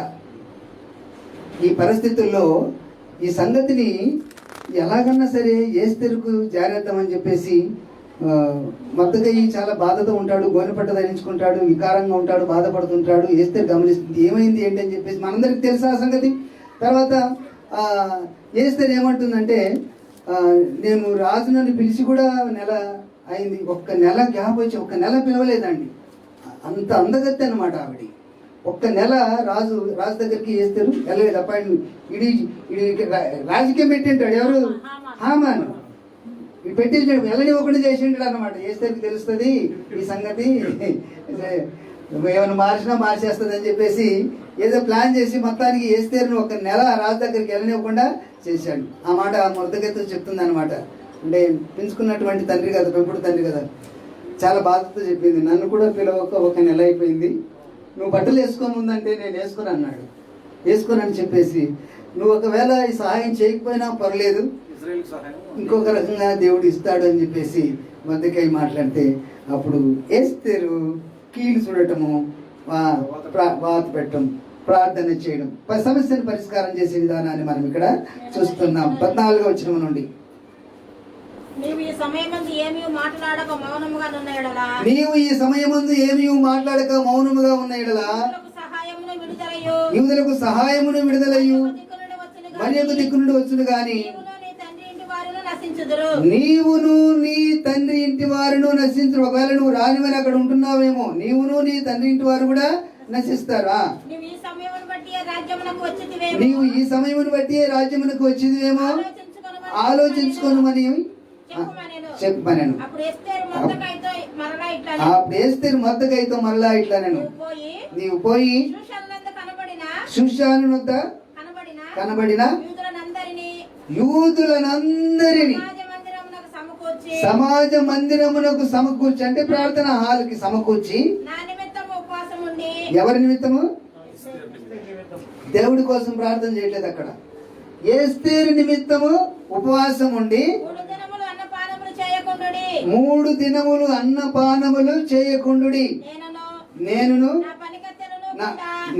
నా పనికత్తెలను కూడా ఉపవాసముందుము. ప్రవేశించుట న్యాయ వ్యతిరిక్తముగా ఉన్నను, నేను రాజు నద్దకు ప్రవేశించుదును. నేను నశించదను. ఆమేన్. నేను నశించదను. కానీ ఆవిడ నశించదు. ఎందుకంటే ఆవిడ ఫస్ట్ చేసినటువంటి పని ఏంటంటే, నా కోసము అందరూ, ఎవరు చెప్పండి, అందరూ ఉపవాస ప్రార్థన చేయాలి. మనం చాలా మంది ఉపవాస ప్రార్థనలు చేస్తూ ఉంటాం కదండి. ఉపవాస ప్రార్థన ఎలా చేయాలి? సమస్యను బట్టి ఆ సమస్యకు తగిన రీతిలో ఉపవాస ప్రార్థన చేయాలి. బైబిల్లో 1 రోజు ఉపవాస ప్రార్థన ఉంది, 3 రోజులు ఉపవాస ప్రార్థన ఉంది, వారం రోజు 7 రోజులు ఉపవాస ప్రార్థన ఉన్నాయి, 40 రోజులు ఉపవాస ప్రార్థన ఉన్నాయి, అరమండల ఉపవాస ప్రార్థనలు ఉన్నాయి. తర్వాత తల్లులు పిల్లలు చంటి పిల్లలతో కూడా ఉపవాసాలు, అంటే పిల్లలకు పాలు కూడా ఇవ్వనటువంటి ఉపవాసాలు ఉన్నాయి. అప్పుడు పాటలు పాడితే యుద్ధము యెహోవా చేస్తాడనమాట. చాలా అద్భుతమైనటువంటి సంగతులు ఉన్నాయన్నమాట. ఇక్కడ ఎస్తేరు తన కోసం ఉపవాసం ఉండమని అందరినీ కోరింది. అంటే ప్రభా, ఎస్తేరు రాజు దగ్గరికి వెళితే చంపేస్తారు, ఎందుకంటే పిలవకుండా వెళితే చంపేస్తారు. కాబట్టి ఎస్తేరు కోసం వీళ్ళందరూ ఉపవాసం ఉన్నారండి. దేవుడి కోసం కాదు, లేకపోతే వాళ్ళ సమస్యల కోసం కాదు, ఎస్తేరు కోసం. అలాగే ఎవరైనా కష్టాల్లో ఉన్నప్పుడు మరి మనము అలాంటి అనుభవాలు మన జీవితంలో ఉన్నాయా? అది ఆ అనుభవం ఎలా ఉండాలంటే మొత్తం అందరూ, ఇప్పుడు ఆంధ్ర రాష్ట్రంలో ఉన్నటువంటి మనం అందరం, ఆంధ్రలో ఒక సమస్య వచ్చింది అనుకుందాం, అప్పుడు ఏం చేయాలి? ఆంధ్రలో శూషాన్లో ఉన్నటువంటి మన వారందరూ, ఆంధ్రలో ఉన్నటువంటి క్రైస్తవులందరూ ఏం చేయాలి చెప్పండి? ఉపవాసం ఉండి ప్రార్థన చేయాలి. ఏకీభవిస్తారా? సాధ్యమవుతుంది అది? లేదు లేదు లేదు. ఎందుకంటే డినామినేషన్ సిద్ధాంతాలు, కార్యాలు జరగవు. ఇంకెక్కడ జరుగుతాయి అవి? అవి జరగవు. అవి అసలు జరగవు. అపోస్తుల కార్యములు అద్భుతాలు ఎందుకు జరిగినాయి అంటే విశ్వసించిన వారందరూ ఏకాత్మయు ఏక హృదయము ఏక మనస్సు కలిగినటువంటి వారు కాబట్టి అప్పుడు అద్భుతాలు జరిగినాయి. ఇప్పుడు ఎక్కడ జరుగుతాయి? వస్త్రాన్ని చించి సీట్లు వేసేసారు కదా. వస్త్రాన్ని ఏం చేశారు? ఎందుకు చించేసుకున్నారు? అసలు యేసుప్రభు వస్త్రాన్ని అసలు కొనుక్కోవడానికి చించేసుకొని కొనుక్కున్నారు. ఎందుకండి? డబ్బులు పెట్టి మరి కొన్నారు కదా. ఎందుకు అయ్యగారు? ఎందుకు చెప్పండి? ఎందుకు కొన్నారు? ఆయన వస్త్రాన్ని ముట్టుకుంటే కదా. కాబట్టి ఏ ఒక్క కలిసి ముట్టుకుంటే అర్థమవుతుంది మీకు? సూక్ష్మంగా చెప్తున్నాను నేను. ఆ వస్త్రాన్ని ఎందుకు చించుకొని అనుకున్నారంటే వాటితో బిజినెస్ చేయొచ్చు అని. అర్థమవుతుందండి? నూనెలతో, వస్త్రాలతో, బూడిదలతో, రకరకాల కర్చీపులతో, ఇలాంటి వాటిలతో వ్యాపారము చేసుకోవచ్చు అనమాట. ఇప్పుడు ఆ వస్త్రాలు కూడా ఇప్పుడు వ్యాపారంలో ఏమనుకోబాకండి ఉంటున్నాయి. ఇంకా ఏం జరుగుతుంది? వస్త్రం ఒకటిగా ఉంటే అద్భుతం జరుగుతుంది. వస్త్రం ఒకటిగా ఉంటే ఆ వస్త్రాన్ని తాకినా, ఆ వస్త్రము నీడపడ్డ కార్యం జరుగుతుంది. ఏమవుతుంది చెప్పండి? ప్రభుత్వము ఏస్తేరుని చూశాడు. అయిపోయింది, 3 రోజులు ఉపవాసం అయిపోయినారు. ఇంకా అయిపోయింది, ముగించేస్తాను, తొందరగా ముగించేస్తానండి. ఏస్తేరు చూసేశారు. రాజు చూశాను, ఏంటి ఏస్తేరు తిరుగుతున్నట్టుంది అని చెప్పేసి. ఈవిడి ఏస్తేరు రాజు దగ్గర డైరెక్ట్గా వెళ్ళాలి. ఈవిడి వెళ్ళలే. చూడండి, విషయాన్ని మీరు గమనించండి, ఎంత పవర్ ఉందో ఉపవాస ప్రార్థనలో. ఈవిడ ఉపవాస ప్రార్థన, మా వాళ్ళందరూ ఉపవాస ప్రార్థన చేశారు, నేను డైరెక్ట్గా రాజు నువ్వు వెళ్ళిపోతున్నాను వెళ్ళలేదు. ఆవిడ మామూలుగా వెళ్ళింది, అక్కడ కనిపించింది, తచ్చాడుతున్నది, తిరుగుతున్నది. అంటే నేను రాజు ఏం చేశాడు? ఆమెను ప్రవేశపెట్టమంటాడు. వచ్చి రాజు పిలిపించుకున్నాడు అండి. ఏస్తేరు వెళ్ళలేదు, రాజు పిలిపించుకున్నాడు. అది ప్రార్థనలో ఉన్న పవర్. మీ ప్రార్థనలో ఉన్నటువంటి శక్తి ఇది. ఈవేళ ఈ కూడిక జరగడం అనేటటువంటిది. మీరు ప్రార్థన చేశారు, చాలా మంది ప్రార్థన చేశారు. అక్కడ అమరేశ్వరి క్యాంపులో నా సంఘస్థులు కూడా అక్కడ కూడా ప్రార్థనలు చేశారు. అయ్యగారు ప్రార్థనలు చేసిండంటారు ఈ కార్యం కోసం. ఏది జరుగుతుంది? ఖచ్చితంగా జరగకుండా అంటూ ఏమి ఉండదండి. డెఫినెట్గా ఇక్కడ ఏదో దేవుడు కార్యము చేస్తాడు. అప్పుడు ఏంటి అసలు అనాల్సిన మాటనా? 3 సార్లు తీసుకున్నదండి మాట, ఒకసారి కాదు 3 సార్లు. రాణి అయినా చేస్తారు, ఏంటి నీ కోరిక? రాణి అయినా చేస్తారు, ఏం కావాలి నీకు? నీ మనం ఏంటి? రాజ్యంలో సగం మట్టుకు నీకు అనుగ్రహించదును అని అంటున్నాడు ఫస్ట్ టైం. మళ్ళా 6వ వచనములో రాణి నీ కోరిక ఏంటి? అది నీకు అనుగ్రహించదును. నీ మనవి ఏమిటి? అది రాజ్యములో సగం మట్టుకైనను నీకు చేయబడునని చెప్తాడు. తర్వాత 7వ అధ్యాయములో మళ్ళా ఏమంటాడు? 3వసారి అండి, 2వ వచనం. ఎస్తేరు రాణి నీ విజ్ఞాపన ఏమిటి? నీకు అనుగ్రహింపబడును. నీ మనవి ఏమిటి? రాజ్యములో సగం మట్టుకైనను నీకు అనుగ్రహించదునని. 2వ నాడు ద్రాక్షరసపు విందులో ఎస్తేరుతో అని. దానికంటే ముందు ఏం జరిగిందంటే ఒక సంఘటన జరుగుతుంది. మర్దకైకి ఒక గౌరవం జరుగుతుంది. అది వదిలేండి, ఇప్పుడు టైం అవుతుంది, అదేం అవసరం లేదు. కానీ అంతకంటే ముందుగా ఇతను చాలా మురిసిపోతాడు. ఏమని మురిసిపోతాడు అంటే మురిసిపోతాడు. నేను నన్నే కదా పిలిచేది అని చెప్పేసి, రాజుగారిని నన్నే పిలిచాను ఎవరిని. ఆయన భార్య పేరు బంగారం. ఆయన భార్య పేరు ఏం చెప్పండి? బంగారం అంటే అర్థం, దాని మీనింగ్ బంగారం అండి. బంగారం అనండి, ఇంట్లోకి వచ్చేసి బంగారం అనండి.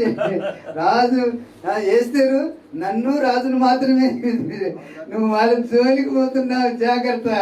అక్కడ ఉంటది, క్రైస్తవుల జోలికి రావద్దని రాసుకున్నాను నేను. ఇక్కడ 6వ అధ్యాయము 13-14 వచ్చిన చూడండి ఒకసారి. హామాను తనకు సంభవించినదంతయు ఆ. తన భార్య అయిన జెరుషుకును తన స్నేహితులందరికీ తెలుపగా బంగారుతోనూ తర్వాత బంగారు స్నేహితులందరికీ కూడా చెప్పేశాడు. అతని యొద్దనున్న జ్ఞానులను అతని భార్య అయిన జెరుషును ఆ. ఎవని చేత నీకు అధికార నష్టము కలుగుచున్నదో ఆ. ఆ మొర్దెకై యూదుల వంశపు వాడైన ఎడల ఆ. అతని మీద నీకు జయము కలగదు. అదే అన్నమాట. అర్థమవుతుందండి. ఎవడు తడువుకుంటున్నాడో క్రైస్తవుడిని, ఆ క్రైస్తవుడు నిజమైన క్రైస్తవుడైతే, అది యూదుడంటే నిజమైనటువంటి క్రైస్తవుడైతే, ఆయన నామమును ఎరిగినటువంటి వాడైతే నీవు అతని మీద విజయము పొందలేవు. నీకు ఎంత పలుకుబడైనా కావచ్చు, నీకు ఎంత మెజారిటీ అయినా ఉండి ఉండవచ్చు, నీకు ఎన్ని పార్టీలైనా ఉండి ఉండవచ్చు, నాకేం భయం లేదు. ఎందుకంటే నేను అందరు నన్ను చూడాలనుకుంటున్నాను. ఎలా చూస్తారు? ఏదో జైల్లో పెడితే కానీ లేకపోతే ఏదైనా చేస్తే కానీ చూస్తారు. అందుకోసమే నేను డైరెక్ట్గా మాట్లాడుతాను, నాకేం భయం లేదండి. ఎందుకంటే నేను రుజువు చేస్తాను. ఏలియా ఆత్మ అభిషేకం కలిగినటువంటి ఒక అద్భుతమైనటువంటి అనుభూతులు నాకు ఉన్నాయి. కాబట్టి నీకు నువ్వు ఎన్ని సంవత్సరాలైనా ఏదో చేసి ఉండవచ్చు, కానీ వాళ్ళ జోలికి పోతే మాత్రం నీకు పడుతుంది, జయం ఉండదు అని వార్నింగ్ ఇచ్చింది ఎవరు? బంగారం ఇచ్చింది వార్నింగ్. బంగారం వార్నింగ్ ఇచ్చిందండి. అయిపోయింది 7వ అధ్యాయంలో. అయ్యే పని అయిపోయింది. ఏం జరిగింది? టోటల్ క్యాబినెట్ గవర్నమెంటే ఇక్కడికి వచ్చేసి ప్రభుత్వం ఇక్కడికి వచ్చేస్తుంది. ప్రభుత్వం మన దగ్గరికి దిగి రావాలి. ఢిల్లీ నుండి రావాలండి, ఐక్యరాజ్య సమితి నుండి రావాలండి. అలాంటి కార్యాలు జరగాలి అంటే ఏం చేయాలి? ఇటువంటి పట్టుదల కలిగినటువంటి ప్రార్థన కావాలి, అటువంటి పట్టుదల కలిగినటువంటి తీర్మానం కావాలి. నేను నశించెదను, అది నేను చచ్చిపోయినా చచ్చిపోతాను పర్వాలేదు అనేటటువంటి తీర్మానం. ఆ వాతావరణం అంతా నాకు ఇక్కడ కనిపిస్తా ఉంది. నేను ముఖస్థుతి చేయట్లేదు చైతన్యమ్మ గారిని, ఆ వాతావరణం అంతా నాకు ఇక్కడ కనిపిస్తుంది. ఆ శ్రద్ధ, ఆ భక్తి ఆవిడని చూసినప్పుడు నేను మామూలుగా జూమ్లో చూశాను. బలంగా ఉంటారేమో, చాలా అంటే శారీరకంగా ఫిజికల్గా నేను చాలా గొప్పగా ఊహించుకున్నాను. చూస్తే ఆమెను దేవుని శక్తి మాత్రమే కనిపిస్తుంది నాకు.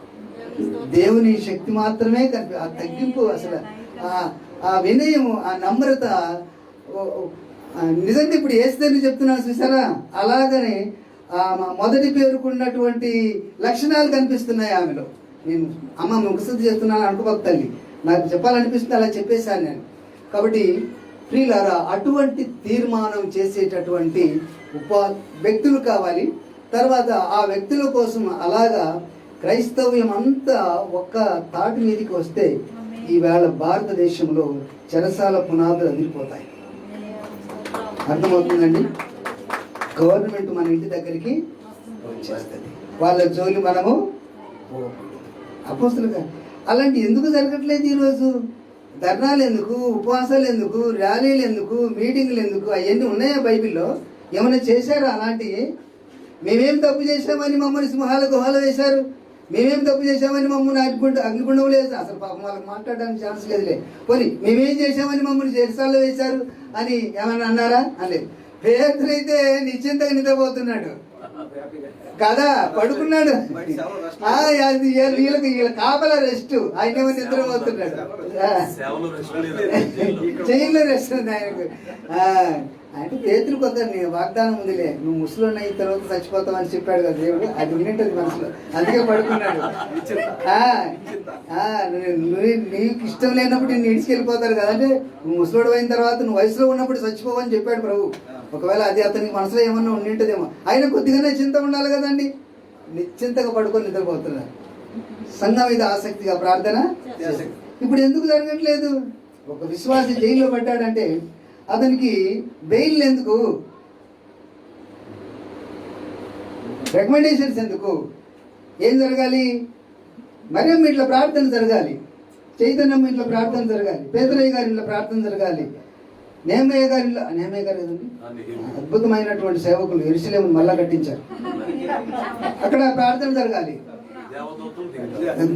దిగి రావాలి. అటువంటి అద్భుతమైనటువంటి కార్యాలు ఇవాళ ఎందుకు జరగట్లేదంటే ఈ ప్రార్థనలు లేవు. ఇవి కావాలి, ఇవి కావాలి. ఏమంటే ఒక పని చేస్తున్నారు, మీరందరూ ఒకే సంఘానికి సంబంధించిన వాళ్ళు కాదు కదా. సిస్టర్ను మీరు ప్రేమించారు, గౌరవించారు. ఇక్కడ ఏకాత్మ కనిపిస్తుంది, ఏక హృదయం కనిపిస్తుంది. ఇవాళ మనమందరం కలిసి ఏవైనా కొన్ని విషయాలు ఉంటే వాటిని ఒక్కసారి ఒక లిస్ట్ చేసుకొని మనమందరం కలిసి ప్రార్థన చేస్తే అది ఎందుకు జరగదండి?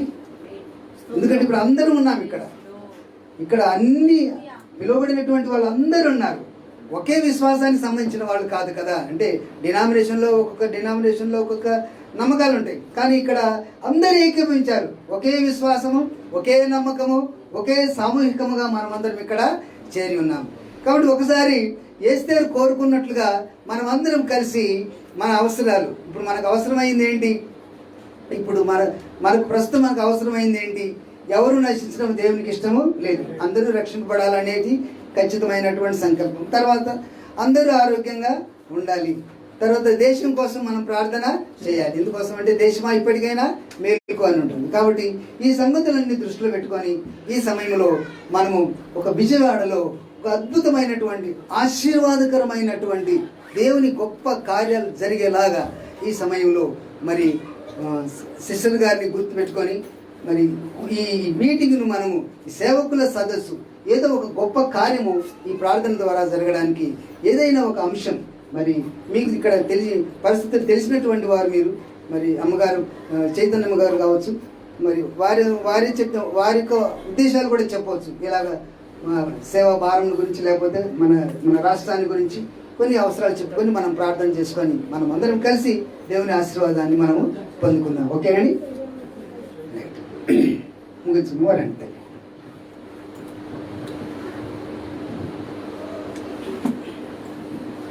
వచ్చేయండి, ఇక్కడికి వచ్చి మాట్లాడాలి. పర్లేదు, రండి, పర్లేదు, రండి అమ్మ, ఏం కాదు.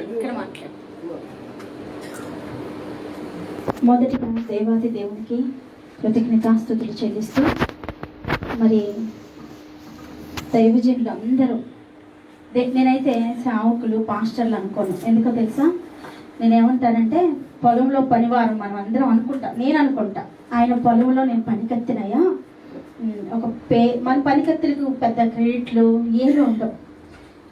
నేను నా మనసులో అనుకుంటూ ఉంటా, అయ్యా నేను సర్వెంట్నయ్యా, నీవు అనేకుల్ని నీ జనాంగం, వీళ్ళు దేవుళ్ళు మీతో సమానమయ్యా, ఎవరో విశ్వాసులు మీతో సమానమయ్యా, వాళ్ళని గౌరవిస్తే, వాళ్ళని ప్రేమిస్తే, వాళ్ళని ఏదైతే చేస్తే అని చెప్పి నేను అనుకుంటున్నాను. అయితే ఈ కూడిక ఏర్పాటు చేయడానికి కారణం ఏదో చేయాలని కాదు. 2020లో పరిచర్యలోకి వచ్చిన తర్వాత నేను సేవలోకి నేను సొంతగా నేను ఒక గృహిణి, హౌస్ వైఫ్ అయ్యా. అయితే దేవుడు నన్ను ఈ ప్రాంతం విజయవాడ, మాది యాక్చువల్ కజ్జీచర్ల, నా భర్త గారు శ్రీనివాస్ గారు, ఆయన స్టేట్ బ్యాంక్ ఆఫ్ ఇండియాలో డిప్యూటీ మేనేజర్గా చేస్తారు. అయితే నేను హేలీ విలాసంగా నాకున్న పరిస్థితులను బట్టి బంగారంతో వస్త్రాలతో నా దైనందిన జీవితాన్ని కొనసాగిస్తూ ఉన్న సమయంలో అనుకోని రీతిగా ఈ ప్రాంతం వచ్చాము మేము. మరి ఈ ప్రాంతం రావడానికి కూడా దేవుని కారణం. ఇలా వచ్చిన తర్వాత మరి ఇక్కడ దేవుడు నాతో మాట్లాడారు, అనేకమైన విషయాల్లో మాట్లాడారు. అవన్నీ ఇప్పుడు చెప్పడానికి నాకు సమయం లేదు. ఆయన పరిచర్య చేయటానికి నన్ను పిలుచుకున్నారు. నా వస్త్రధారణ కానీ నేను కానీ ఈ రూపం నాది గతంలో రూపం కాదు అన్నట్టు తెలుసు పెట్టడానికి. ఇంకా కొంతమందికి మరి ఇక్కడ ఉన్న వాళ్ళకి తెలియకపోవచ్చు, మరి వేరే రూపంలో ఉండేదాన్ని. సమస్తము దేవుడు నన్ను మార్చుకోమని మరి అంకుల్ అనేదాన్ని హేమే అయ్యగారిని. అయితే ఈ పరిచయంలోకి వచ్చినాక అయ్యగారు అని పిలుస్తున్నా, అంకుల్ కూడా తెలుసు. సరే, దేవుడు నన్ను పిలుచుకున్నారు.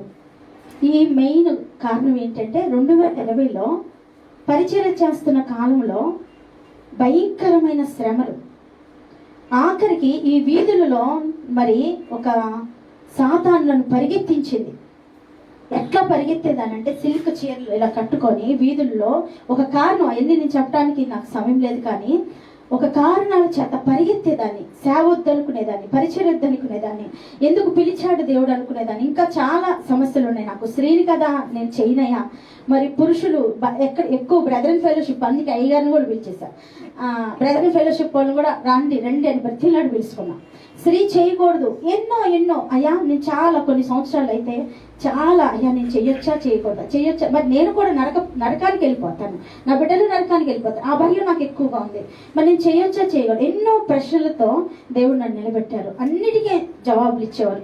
ఎన్ని ప్రసంగాలు ఉన్నాయి, అన్ని ప్రసంగాలు గదిలో నా పిల్లల్ని వంట చేసుకోవటం అన్ని చేసుకోవటం, కొన్ని వందల ప్రసంగాలు వినేదాన్ని. ఎందుకు వినేదాన్ని అంటే నేను చేయొచ్చా లేదా. అదే రీతిగా కొన్ని సంవత్సరాలకి దేవుడు స్వరంతో మాట్లాడటం, అనేక రీతిలుగా ఆయన మాట్లాడుతూ పరిచర్య ఈ ప్రాంతంలోకి వేరే బయటకు వచ్చి ఒక స్త్రీతో ఒక అమ్మాయితో మొదలుపెట్టిన పరిచర్య ఈరోజు 50 మందిని దేవుడు సమకూర్చారు ఇంచుమించుగా. అయితే దేవుడు మరి ఈ 2020 ఏం జరిగిపోయిందంటే నన్ను ఇక్కడ నుండి సాతానుడు కూక్కట్టు వేళ్లతో పెకిలించి పారవేయాలని చూశాడు. వీళ్ళుంటే నా ప్రాణాన్ని తీసేయాలని ఎన్నో మార్లు నేను అనుకున్నాయి, చెప్పుకోవడానికి సిగ్గేసేది నాకు. ఇదేంటి ఏం సేవ చేస్తూ ఇలాంటి ఆలోచనలు ఏంటి, కానీ నిజంగా నాకు వచ్చిన ఆలోచనలు కొందరు కానీ ఖచ్చితంగా ప్రతి సేవకుల్లో ఇవి ఉంటాయి అని మాత్రం నేను నమ్ముతాను. ఎందుకంటే కొంతమంది చెప్పుకోరు, ఎందుకంటే నేను సేవకుడిని అనే ఒక స్థానంలో ఉండి వాళ్ళు బయటపడతారు, కానీ నేను బయటపడుతున్నాను. 2020లో నేను కుడికి ఎడమకి తప్పిపోయాను. మొదటి నుండి పరిశుద్ధంగా ఉండి వచ్చిన దాన్ని ఈ కేవలం 2020లో ఏం జరిగిందంటే మరి అపవాది చేతిలో చిక్కుకున్నాను. దేవునికి విరుద్ధంగా నేను కొన్ని తప్పిదములు చేశాను, చెయ్యలేపన్నా నాకు వచ్చిన సమస్యలను బట్టి. అయితే నేను ఆ శ్రమ ఒక్కొక్కసారి అయితే చెప్పులు బండి తీసుకుని వెళ్ళిపోయి కృష్ణ దగ్గర వదిలేసి, అంటే ఆమె గుర్తుపట్టి నా దగ్గరికి వస్తారు, నేను చచ్చిపోదాం.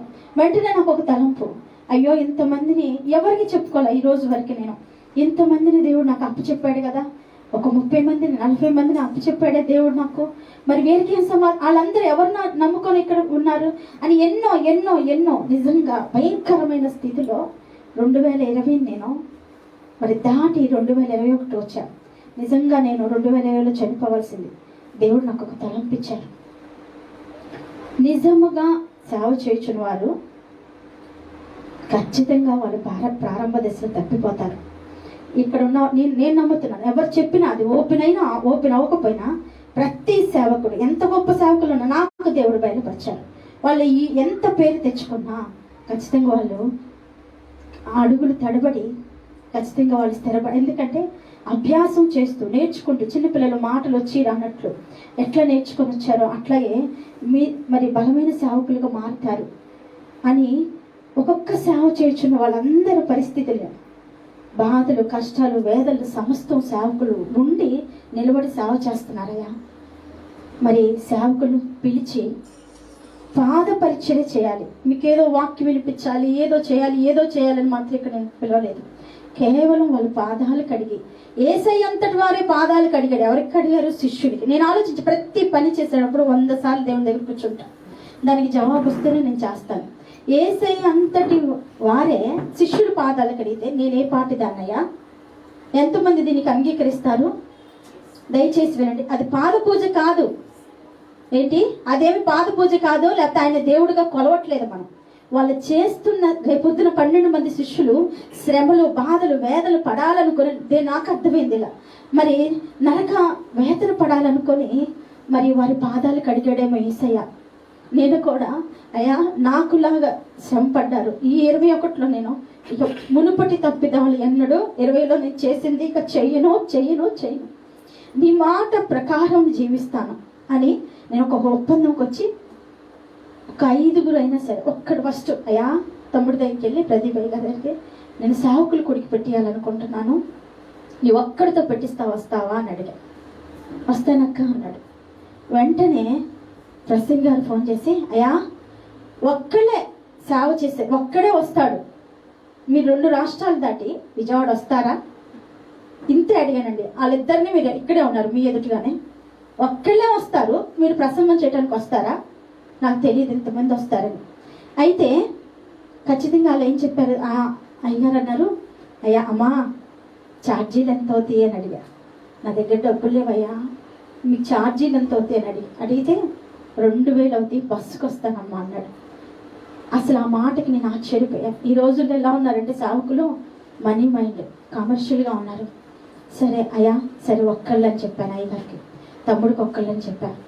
అన్నయ్య పేటర్ అన్నయ్య, అన్నయ్య ఏంటంటే నా మొదటి ప్రారంభ దశ నుండి మరి కమర్షియల్గా కాకుండా, హైఫై కాకుండా మరి ఈ పరిచర్యలో భాగస్థుడుగానే మరి చెప్పారు. మీకు ప్రారంభ దశలో బాప్తిషానికి, బల్లారాధనకి మరి స్త్రీ కొన్ని కనపడలేదు కాబట్టి, మరి అన్నయ్యను నేను బైబిల్లో గ్రంథంలో కనపడలేదు కాబట్టి వాటిని నేను కూడా అవి మరుగు చేసుకొని, నేను కూడా అవి చేయకూడదని నిర్ణయించుకొని అన్నని పిలిపిస్తూ బల్లారాధన, బాప్తిషాలు మరి మొదటి ప్రారంభ దశ నుండి చేస్తూ ఉంటా. అన్న ఎంతమంది చెప్పావమ్మా అని అడిగా. అన్నయ్య నేను 5గురికి చెప్పా అన్న. అంతే కదన్నా, 5గురికి అని చెప్పాను. మరి ఎలా అమ్మా ఇదంతా అంటే నేను ఒకటే అడిగా, నాకు దేవుడు నేర్పించిన మాటలు ఇవి. అయ్యా మరి 2019 నేను పరిచయం, నాకు ఏం తెలీదు. పురుషులకు ఒక అహంకారం ఉంటుంది, స్త్రీ అంటే అల్పురాలు, పురుషులంటే ఏదో గొప్ప అనుకుంటారు. మీకు ఇచ్చిన ప్రత్యేకత ఏంటి, మాకు ఇవ్వని ప్రత్యేకత ఏంటి అనుకుంటారు, నా మనసులో అనుకుంటారు. మిమ్మల్ని అన్నట్ల ఏసయ్యా వాళ్ళకి ఇచ్చిన ప్రత్యేకత ఏంటి, మా ఇస్తే ఒక బాప్తిషం ఇప్పించవేమో, లేకపోతే ఒక బల్లారాధన ఇస్తున్నారు అంతే. నేను ఆరాధించలేనా, నేను స్తుతించలేనా, మోకరించలేనా, ఉపవాసం ఉండలేనా, నేను దేవుని దగ్గర అనుకుంటానమ్మా. నిజంగా చెప్తున్నా ఈ మాటలు. అలా అనుకొని నేను ప్రతి పని చేస్తూ ఉంటా, దేవుని దగ్గర అడుగుతూ ఉంటా. కేవలం వాళ్ళకి ఇచ్చింది మీరు 2 అని నేను అనుకుంటా. స్త్రీలు పిలవలేదా, ఒక దెబోరా రాలేదా, న్యాయాధిపతిగా చేయలేదేసా, ఒక ఎస్తేరి చరిత్రలు మార్చలేదా, నేను మనసులన్నీ నన్ను నేను బలపరుచుకుంటూ ఇలాంటి మాటలన్నీ అనుకుంటూ ఉంటాను. అట్లాగే 5గురు అని చెప్పాను. చెప్పిన తర్వాత ప్లాన్ ఏంటి అక్క, ప్లాన్ ఏంటి అని అడుగుతాడు తమ్ముడు. నాకేం ప్లాన్ చెప్పడం తెలియదు. ఎందుకు తెలీదు, నా ప్లాన్ పరిశుద్ధాత్మ చేతిలో ఉంది. నిజంగా చెప్తున్నా. అంటే ప్లాన్ అంటే ఎంతమంది వస్తారు, ఏంటి, వంటలు ఏంటి, ఇవేం తెలియదు. నిజంగా చెప్తున్నా. నాకు ప్రతిదీ ఆయన పాదాల దగ్గరే, అయ్యా ఏం చేయాలి, నాకు నెక్స్ట్ ఏం జరుగుతుందో కూడా నిజంగా చెప్తున్నా, నెక్స్ట్ ఏం జరగబోతుందో కూడా తెలియదు. మరి నిజంగా చెప్తున్నాను, ఎంతమంది 5గురు పాదాలు కడగాలనుకున్నాను, అన్న పాదాలు, మరి వీళ్ళందరి పాదాలు. దేవుని కృప ఏంటంటే నేను నా సంఘం, నా సహవాసం, సంఘం కాదని నా సహవాసము, మరి మేమందరము ఇంతమంది దైవ సేవకులు అంటే మాటలు కాదు, దేవుని పొలములో పనిచేయవారు. నేను అనుకుంటాను, అయ్యా ఒక చీఫ్ మినిస్టర్ ఇండియాకి అయ్యా, లేకపోతే మరి ఆంధ్రప్రదేశ్కి అయ్యా, లేకపోతే ఒక మోడీ భారతదేశానికి అయ్యా, అట్లా కానీ నేనైతే సర్వోన్నతుని పొలములో పనికత్తెనయ్యా. అంతటి ధన్యత నాకు ఇచ్చావయ్యా. మరి అట్లాంటి ధన్యత కలిగిన వారందరూ పాదాలు కడగాలని మరి నేను ఈ పరిచర్ని ఏర్పాటు చేసుకుంటే నిజంగా చెప్తున్నాను, ఆకలి ఎప్పుడు అన్నం తిందాం 3 రోజులు ఎదురు చూస్తున్నాను నేను ఈ అన్నం తినాలని. మీ అందరూ వచ్చేసేసరికి నాకు ఆకలి చచ్చిపోయింది. నిజంగా చెప్తున్నామ్మా, వీళ్ళు అన్నం తినమంటున్నా నాకు ఆకలి వేయట్లేదు. అయితే ఇటు రీతిగా దేవుడు మీ అందరు పరిచర్య చేసే, ఇది చాలా చిన్నది ఏమీ కాదు. మరి మీకు కడుపు మాత్రమే నింపగలిగాను. ఎంతకన్నా దేవుడు నన్ను మీకు ఇంకా ఎక్కువగా మరి ఇట్లా దేవుని పని చేసే వాళ్ళని మరి అద్భుతంగా చేయాలని, ధన్యత కావాలని మీరు అందరూ ప్రార్థన చేయండి. మరి ఈ పరిచర్యలో మరి దేవుడు మరి అందరినీ, నా బిడ్డల నా సహవాసమును ఇచ్చి ఈ పరిచర్యలో ఎలా చేయండి అలా చేయండి అంటే అందరూ వచ్చి మరి వాళ్ళందరూ పూనుకొని పరిచర్య చేసి నమ్మకంగా ఉంటారు. అన్నిటికన్నా ముఖ్యంగా నేను చెప్పవలసింది దైవజనుల గురించి. మొట్టమొదటిగా పేటర్ అన్నయ్య గురించి. అన్నయ్య మరి మొదటి ప్రారంభ దశ నుండి మేమిద్దరం, అన్నయ్య ఏ విషయం తనకి అన్నయ్యకి ఎంత ఉన్నా సరే మరి స్త్రీని తీసి పడేయకుండా, చాలా మంది స్త్రీ పరిచర్య అంటే చాలు ఒక మరి కరేపాకున్న ఈ రోజు తింటున్నారు చక్కగా, కళ్ళకు మంచి దాటి, కానీ అంతకన్నా నీచంగా తీసివేస్తాడు. నిజంగా నేనంటాను ఏసైతో, అయ్యా ఒక దినము వేలాది మంది నిలబడాలి. ఎట్లా, అబద్ధ బోధకులుగా కాదు, మరి ఇంకోటిగా కాదు, మరి సత్యంగా మేము నడవాలి ప్రభా అని ఆ పరిచర్యను గౌరవించి అన్న మరి ఆ రోజు నుండి ఈ రోజు వరకు మరి ఈ జర్నీ కొనసాగుతుంది. మరి కడ వరకు, మరి తుది శ్వాస విడిచే వరకు మరి అన్న అదే రీతిగా ఉండాలని మరి మనఃపూర్వకంగా అన్నయ్యకి వందనాలు చెప్తున్నాను. థ్యాంక్స్ అన్నయ్య. మరి అంతే మాత్రమే కాదు, మరి ప్రసంగి గారు అయ్యగారు, నేను మరి ఆయన అయితే నిజంగా చెప్తున్నా, ఆయన అనుభవాలు. ఒక రాత్రి 1 గంటకి చెదిరిపోయిన హృదయంతో ఉండి ఊరికే ఫోన్ చూస్తే ఆన్లైన్లో ఉన్నారన్న అయ్యగారు. ఇదేంటి ఈ టైంలో నేను బాగా ఏడుస్తున్నా, నా శ్రమలు నా సాక్ష్యం చెప్పాలని చాలా టైం పట్టింది. ఆ టైంలో నేను ఓపెన్ చేస్తే అయ్యారు. వెంటనే అయ్యగారు ఫోన్ చేసి, అయ్యా వాట్సాప్ పెట్టాను, వాయిస్ మెసేజ్ పంపింది, గుండె చెదిరిన సమయంలో ఉన్నానయ్యా నేను, నాకేం తోచట్లేదు, నా కోసం ప్రార్థన చేయండి అన్న. వెంటనే ఫోన్ చేసేసారు, కాల్ చేయొచ్చమ్మా అని పెట్టారు. అయ్యా చేయండి అయ్యా. వెంటనే 1 గంటకి ఫోన్ చేసి అద్భుత ప్రార్థనలోనే అద్భుతమైన మాటలు నాకు వాక్యాన్ని ఆయన వినిపించారు. నిజంగా చెప్తున్నానయ్యా, ఆ కొద్ది క్షణాలు మరి వెంటనే నన్ను నేను బలపరుచుకొని మళ్ళీ రీపుట్ చేయబడ్డా. కురిగిపోవటం, మళ్ళీ నన్ను రీపుట్ చేసుకోవడం, కురిగిపోవటం, రీపుట్ చేసుకోవడం, అట్లా మరి అయ్యగారు నన్ను అంతేకాకుండా నన్ను చాలా మరి తన సొంత కుమార్తె వల్ల మాట్లాడతారు, మరి బలపరుస్తూ ఉంటారు ఆధ్యాత్మికమైన మాటల్లో. అందరూ బట్టి మరి అయ్యగారికి కూడా మరి అంత దూరం నుండి ప్రయాసపడి బస్సుకి మరి సర్జరీ చేయించుకొని, మరి యవ్వనస్తులు కూడా ఈరోజు పక్క బజార్కి వెళ్ళాలంటే నేను చాలా మంది సేవకులు చూస్తూ ఉంటాను, యవ్వన కాలం ముందు ఉండి కూడా మరి చెయ్యాలంటే చాలా ఇదిగా ఉన్నారు. కానీ ఆయన మరి అంత దూర ప్రాంతం నుండి మరి విసుగక మరి దేవుని పని కోసం పిలవగానే, నేను ఎవరో తెలియదు ఏంటో తెలియదు, జస్ట్ ఫోన్ మాటలు మాత్రమే, ఆయన మరి ఇక్కడికి వచ్చి మరి మాకు ఒక కొత్త వర్తమానం, నూతనమైన వర్తమానం, మరి నిజంగానే మేమందరం ఆ స్త్రీని అలాగే అపార్థం చేసుకున్నాము. మరి అది నేను కూడా మరి నా మనసు కూడా సమ్మతించింది. ఏం చేసిందమ్మా, ఎందుకు సమ్మతించింది అంటే నిజంగా అది అన్య మరి బహు దేవ ఆరాధన చేయు ఊరు అండి, అది ఊరు కాబట్టి మరి నా మనసులో కూడా మరి నేను సమ్మతించుతున్నాను. అది రీతిగా మరి అయ్యగారికి కూడా నా మనఃపూర్వక వందనాలు. మరి నెహెమియా అయ్యగారికి నా మాట మన్నించి ఉన్నతమైన స్థితిలో గొప్ప సేవకులుగా ఉన్న మరి చిన్న పిల్లని తీసివేయకుండా అయ్యగారికి మరి చాలా మంది అయ్యగారు, ముఖ్యంగా సుజాత ఆంటీ చెప్పగానే అమ్మగారు మరి గొప్పగా వాడబడుతూ వివాహం లేకుండా సమర్పించుకొని ఈవిడ గురించి నేను ఈ స్త్రీ చేస్తున్నారు, ఎవరైనా నిజంగా చేస్తున్నారంటే నేను వెంటనే వాళ్ళ గురించి చూస్తూ ఉంటాను. మరి సుజాత గారు అందరికన్నా ముఖ్యంగా నా మొదటి పరిచర్య నుంచి అలోని బాబు అంకులు, ఎస్తేర్ ఆంటీ ఫస్ట్ నుండి నాకు వాళ్ళు గైడెన్స్ ఇస్తూ ఉంటారు, వాళ్ళు చెప్తూ ఉంటారు, మరి అన్నిటిని నడిపిస్తూ వచ్చి నా పక్కన కుడి భాగాన్ని నిలబడుతూ ఉంటారు. మరి అంకుల్కి అలోని అంకుల్కి వందనాలు అంకుల్, అలోని అంకుల్కి మరి ఎస్తేర్ ఆంటీకి మరి రాజేశ్వరి ఆంటీ అందరినీ మరి హెల్ప్ చేశారు పాస్టర్స్ కోసం. మరి పేరు తెలిసిన వారు, పేరు తెలియని వారు మరి చాలా మంది హైదరాబాద్ నుండి వచ్చిన మరి పాప, మరి పిల్లలు, అమ్మగారు, పెరిసెస్, మరి ప్రతి ఒక్కరు అయ్యా మీ అందరి పేర్లు నాకు కానీ మొక్కలన్నీ గుర్తున్నాయి నాకు. మరి మీ అందరికీ వచ్చి నా మాట మన్నించి, అందుట్లో నా మాట మన్నించి దేవుడు ఆకర్షిస్తే ఇక్కడ వచ్చారు. నన్ను పిలిస్తే, నేను పిలిస్తే రాలేదు, తండ్రి ఆకర్షిస్తేనే ఇక్కడికి, నా యేసయ్య ఆకర్షిస్తే వచ్చారని, దీనికి కూడా నా దేవునికి మహిమ కలుగును గాక. మరి ఆ రీతిగా మీరు అందరూ వచ్చారయ్యా, అందరూ బట్టి మీకు మీ అందరికీ థ్యాంక్స్ చెప్తున్నాను. కొండపల్లి నుండి వచ్చిన మరి సిస్టర్కి, బ్రదర్కి, మరి దూర ప్రాంతం నుండి నిజంగా ఎవరో ముక్కు మీకు తెలిసి, ఇప్పుడు ఫెలోషిప్లోనే అన్నయ్య వాళ్ళు ఫెలోషిప్ ఉంది, వాళ్ళు తెలిసి ఒక నేమ్ ఉంది, వాళ్ళకి రావటం గొప్ప కాదు. మరి ఇప్పుడు ఆంటీ వాళ్ళకి ఒక ఫెలోషిప్ ఉంది, వీళ్ళకి మంచి పేర్లు ఉన్నాయి, వీళ్ళందరూ మీ అందరికి రావటం గొప్ప అనుకున్నాను. తెలుసా ఎందుకో తెలుసా, మీకు ఒక బ్రాండ్ ఉంది, బ్రాండ్ ఉన్న, నిజంగా చెప్తున్నానమ్మా, బ్రాండ్ ఉన్న అది ఊరికి అమ్ముడుపోతుంది.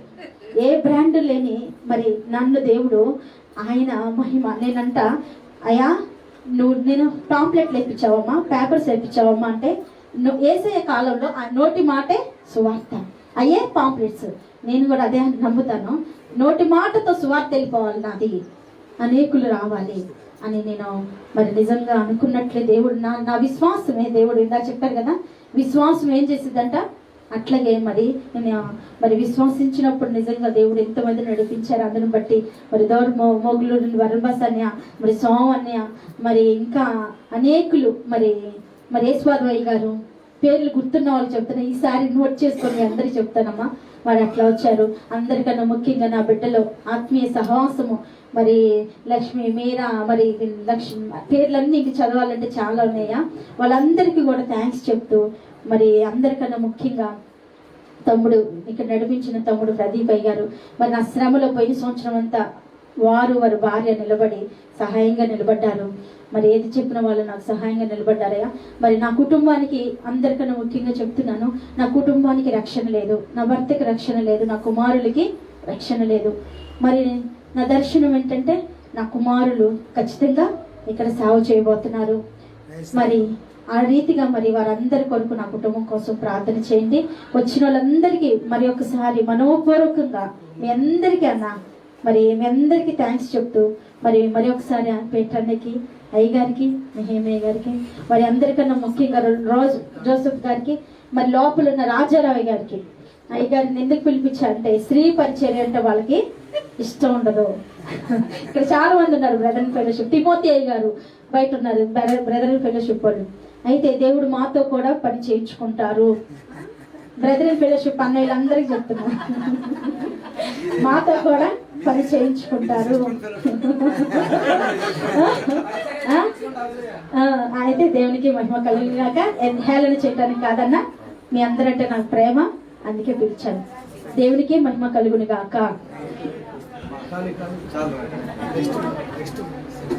ముగింపు ప్రార్థన అన్నా, మీరు ముగింపు ప్రార్థన మీరు ప్రార్థన చేసి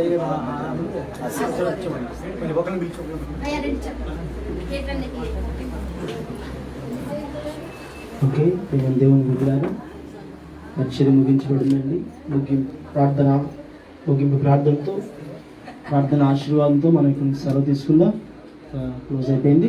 మన మధ్యలో ఉన్న పేటరయ్య గారు ప్రార్థన చేస్తారు. ఆశీర్వాదం ప్రసంగయ్య గారు ఇస్తారు. అందరూ కళ్ళు మూసుకోవాలి. చివరి ప్రార్థన. మహాపరిశుద్ధుడా, ప్రేమ కలిగిన మా తండ్రి, మహోన్నతుడు అయిన దేవ, నీ సంకల్పాలు గొప్పవి, నీ ఏర్పాట్లు గొప్పవి. తల్లి గర్భములోనే నీ కుమార్తెని ప్రత్యేకించావు దేవా. ఒంటరిగా ప్రారంభించిన ఈ పని ఈరోజు ఇంతమందిగా మార్చావు. ఎక్కడెక్కడి నుంచో దైవజనులు పరిశుద్ధులు నడిపించావు. నీకు స్తోత్రాలు. మేమందరం ఇక్కడ అడుగు పెట్టాము నాయన.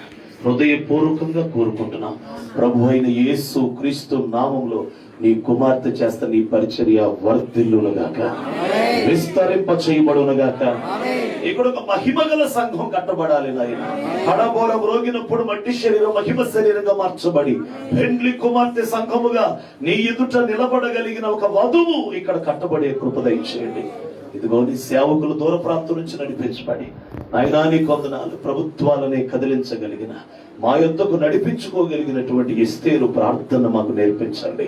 గాయాలతో పౌలు సెల్లు చేసిన ప్రార్థనను మాకు నేర్పించండి నాయన. తండ్రి నీకు స్తోత్రాలు చెల్లిస్తున్నా. ప్రభు అయిన యేసుక్రీస్తు నామములో మా ప్రార్థన తండ్రి ఆ దినదినము అగ్ని వలె మండును గాక నాయన. స్తోత్రాలు. నీ సముఖంలో మా ప్రార్థన జీవితాన్ని మీరు ఆశీర్వదించండి. ఇక్కడికి వచ్చిన కనులైన దైవజనులందరినీ సీయోనులో నుంచి ఆశీర్వదించి వారి పరిచర్యలు విస్తరింపచేసి తండ్రి నీ కొందనాలు. ఈ దినం జరిగించిన సమస్త పరిచర్య కొరకు కొందనాలు. ఇదిగో నీ సేవకుడు ఎదురు చూస్తున్నాడు.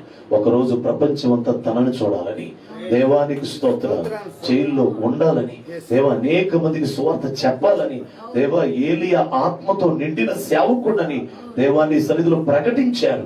యేసుక్రీస్తు నామములో నీ సేవకునికి అలాంటి ఒక శ్రేష్టమైన కర్మేలు మీద అగ్నిని దింపగలిగిన ఒక దినము నీ దాసునికి అనుగ్రహించబడును గాక. పరిశుద్ధాత్ముడానికి స్తోత్ర. నీ నామం ఎరిగిన వాడు మీరు కనపరచండి. అద్భుతం చేసి మీరు మహిమ పొందమని ఇదిగో బిడ్డలందరినీ సేవకులు సంఘ బిడ్డలను మీరు ఆశీర్వదించమని, ముఖ్యంగా చైతన్యమని ఇంకను అభిషేకంతో నింపి వాడుకొని మహిమ పొందమని, తన కుటుంబం అంతని రక్షించమని, తన కుమారుడు దైవజనులుగా నిలబెట్టమని వందనాలు చెల్లిస్తూ యేసయ్య శక్తిగల నామమున ప్రార్థించి పొంది ఉన్నాము తండ్రి. మన తండ్రి అయిన దేవుని ప్రేమని, కుమారుడైన క్రీస్తు పరిశుద్ధాత్మ దేవుని అను సహవాసం చేరి వచ్చినటువంటి పరిశుద్ధమైన మనందరితో కార్యక్రమాన్ని కనిపించినటువంటి తన దాస్తులను చైతన్య సిస్టర్తోనూ సదాకాలము తోడై ఉండనుగాక.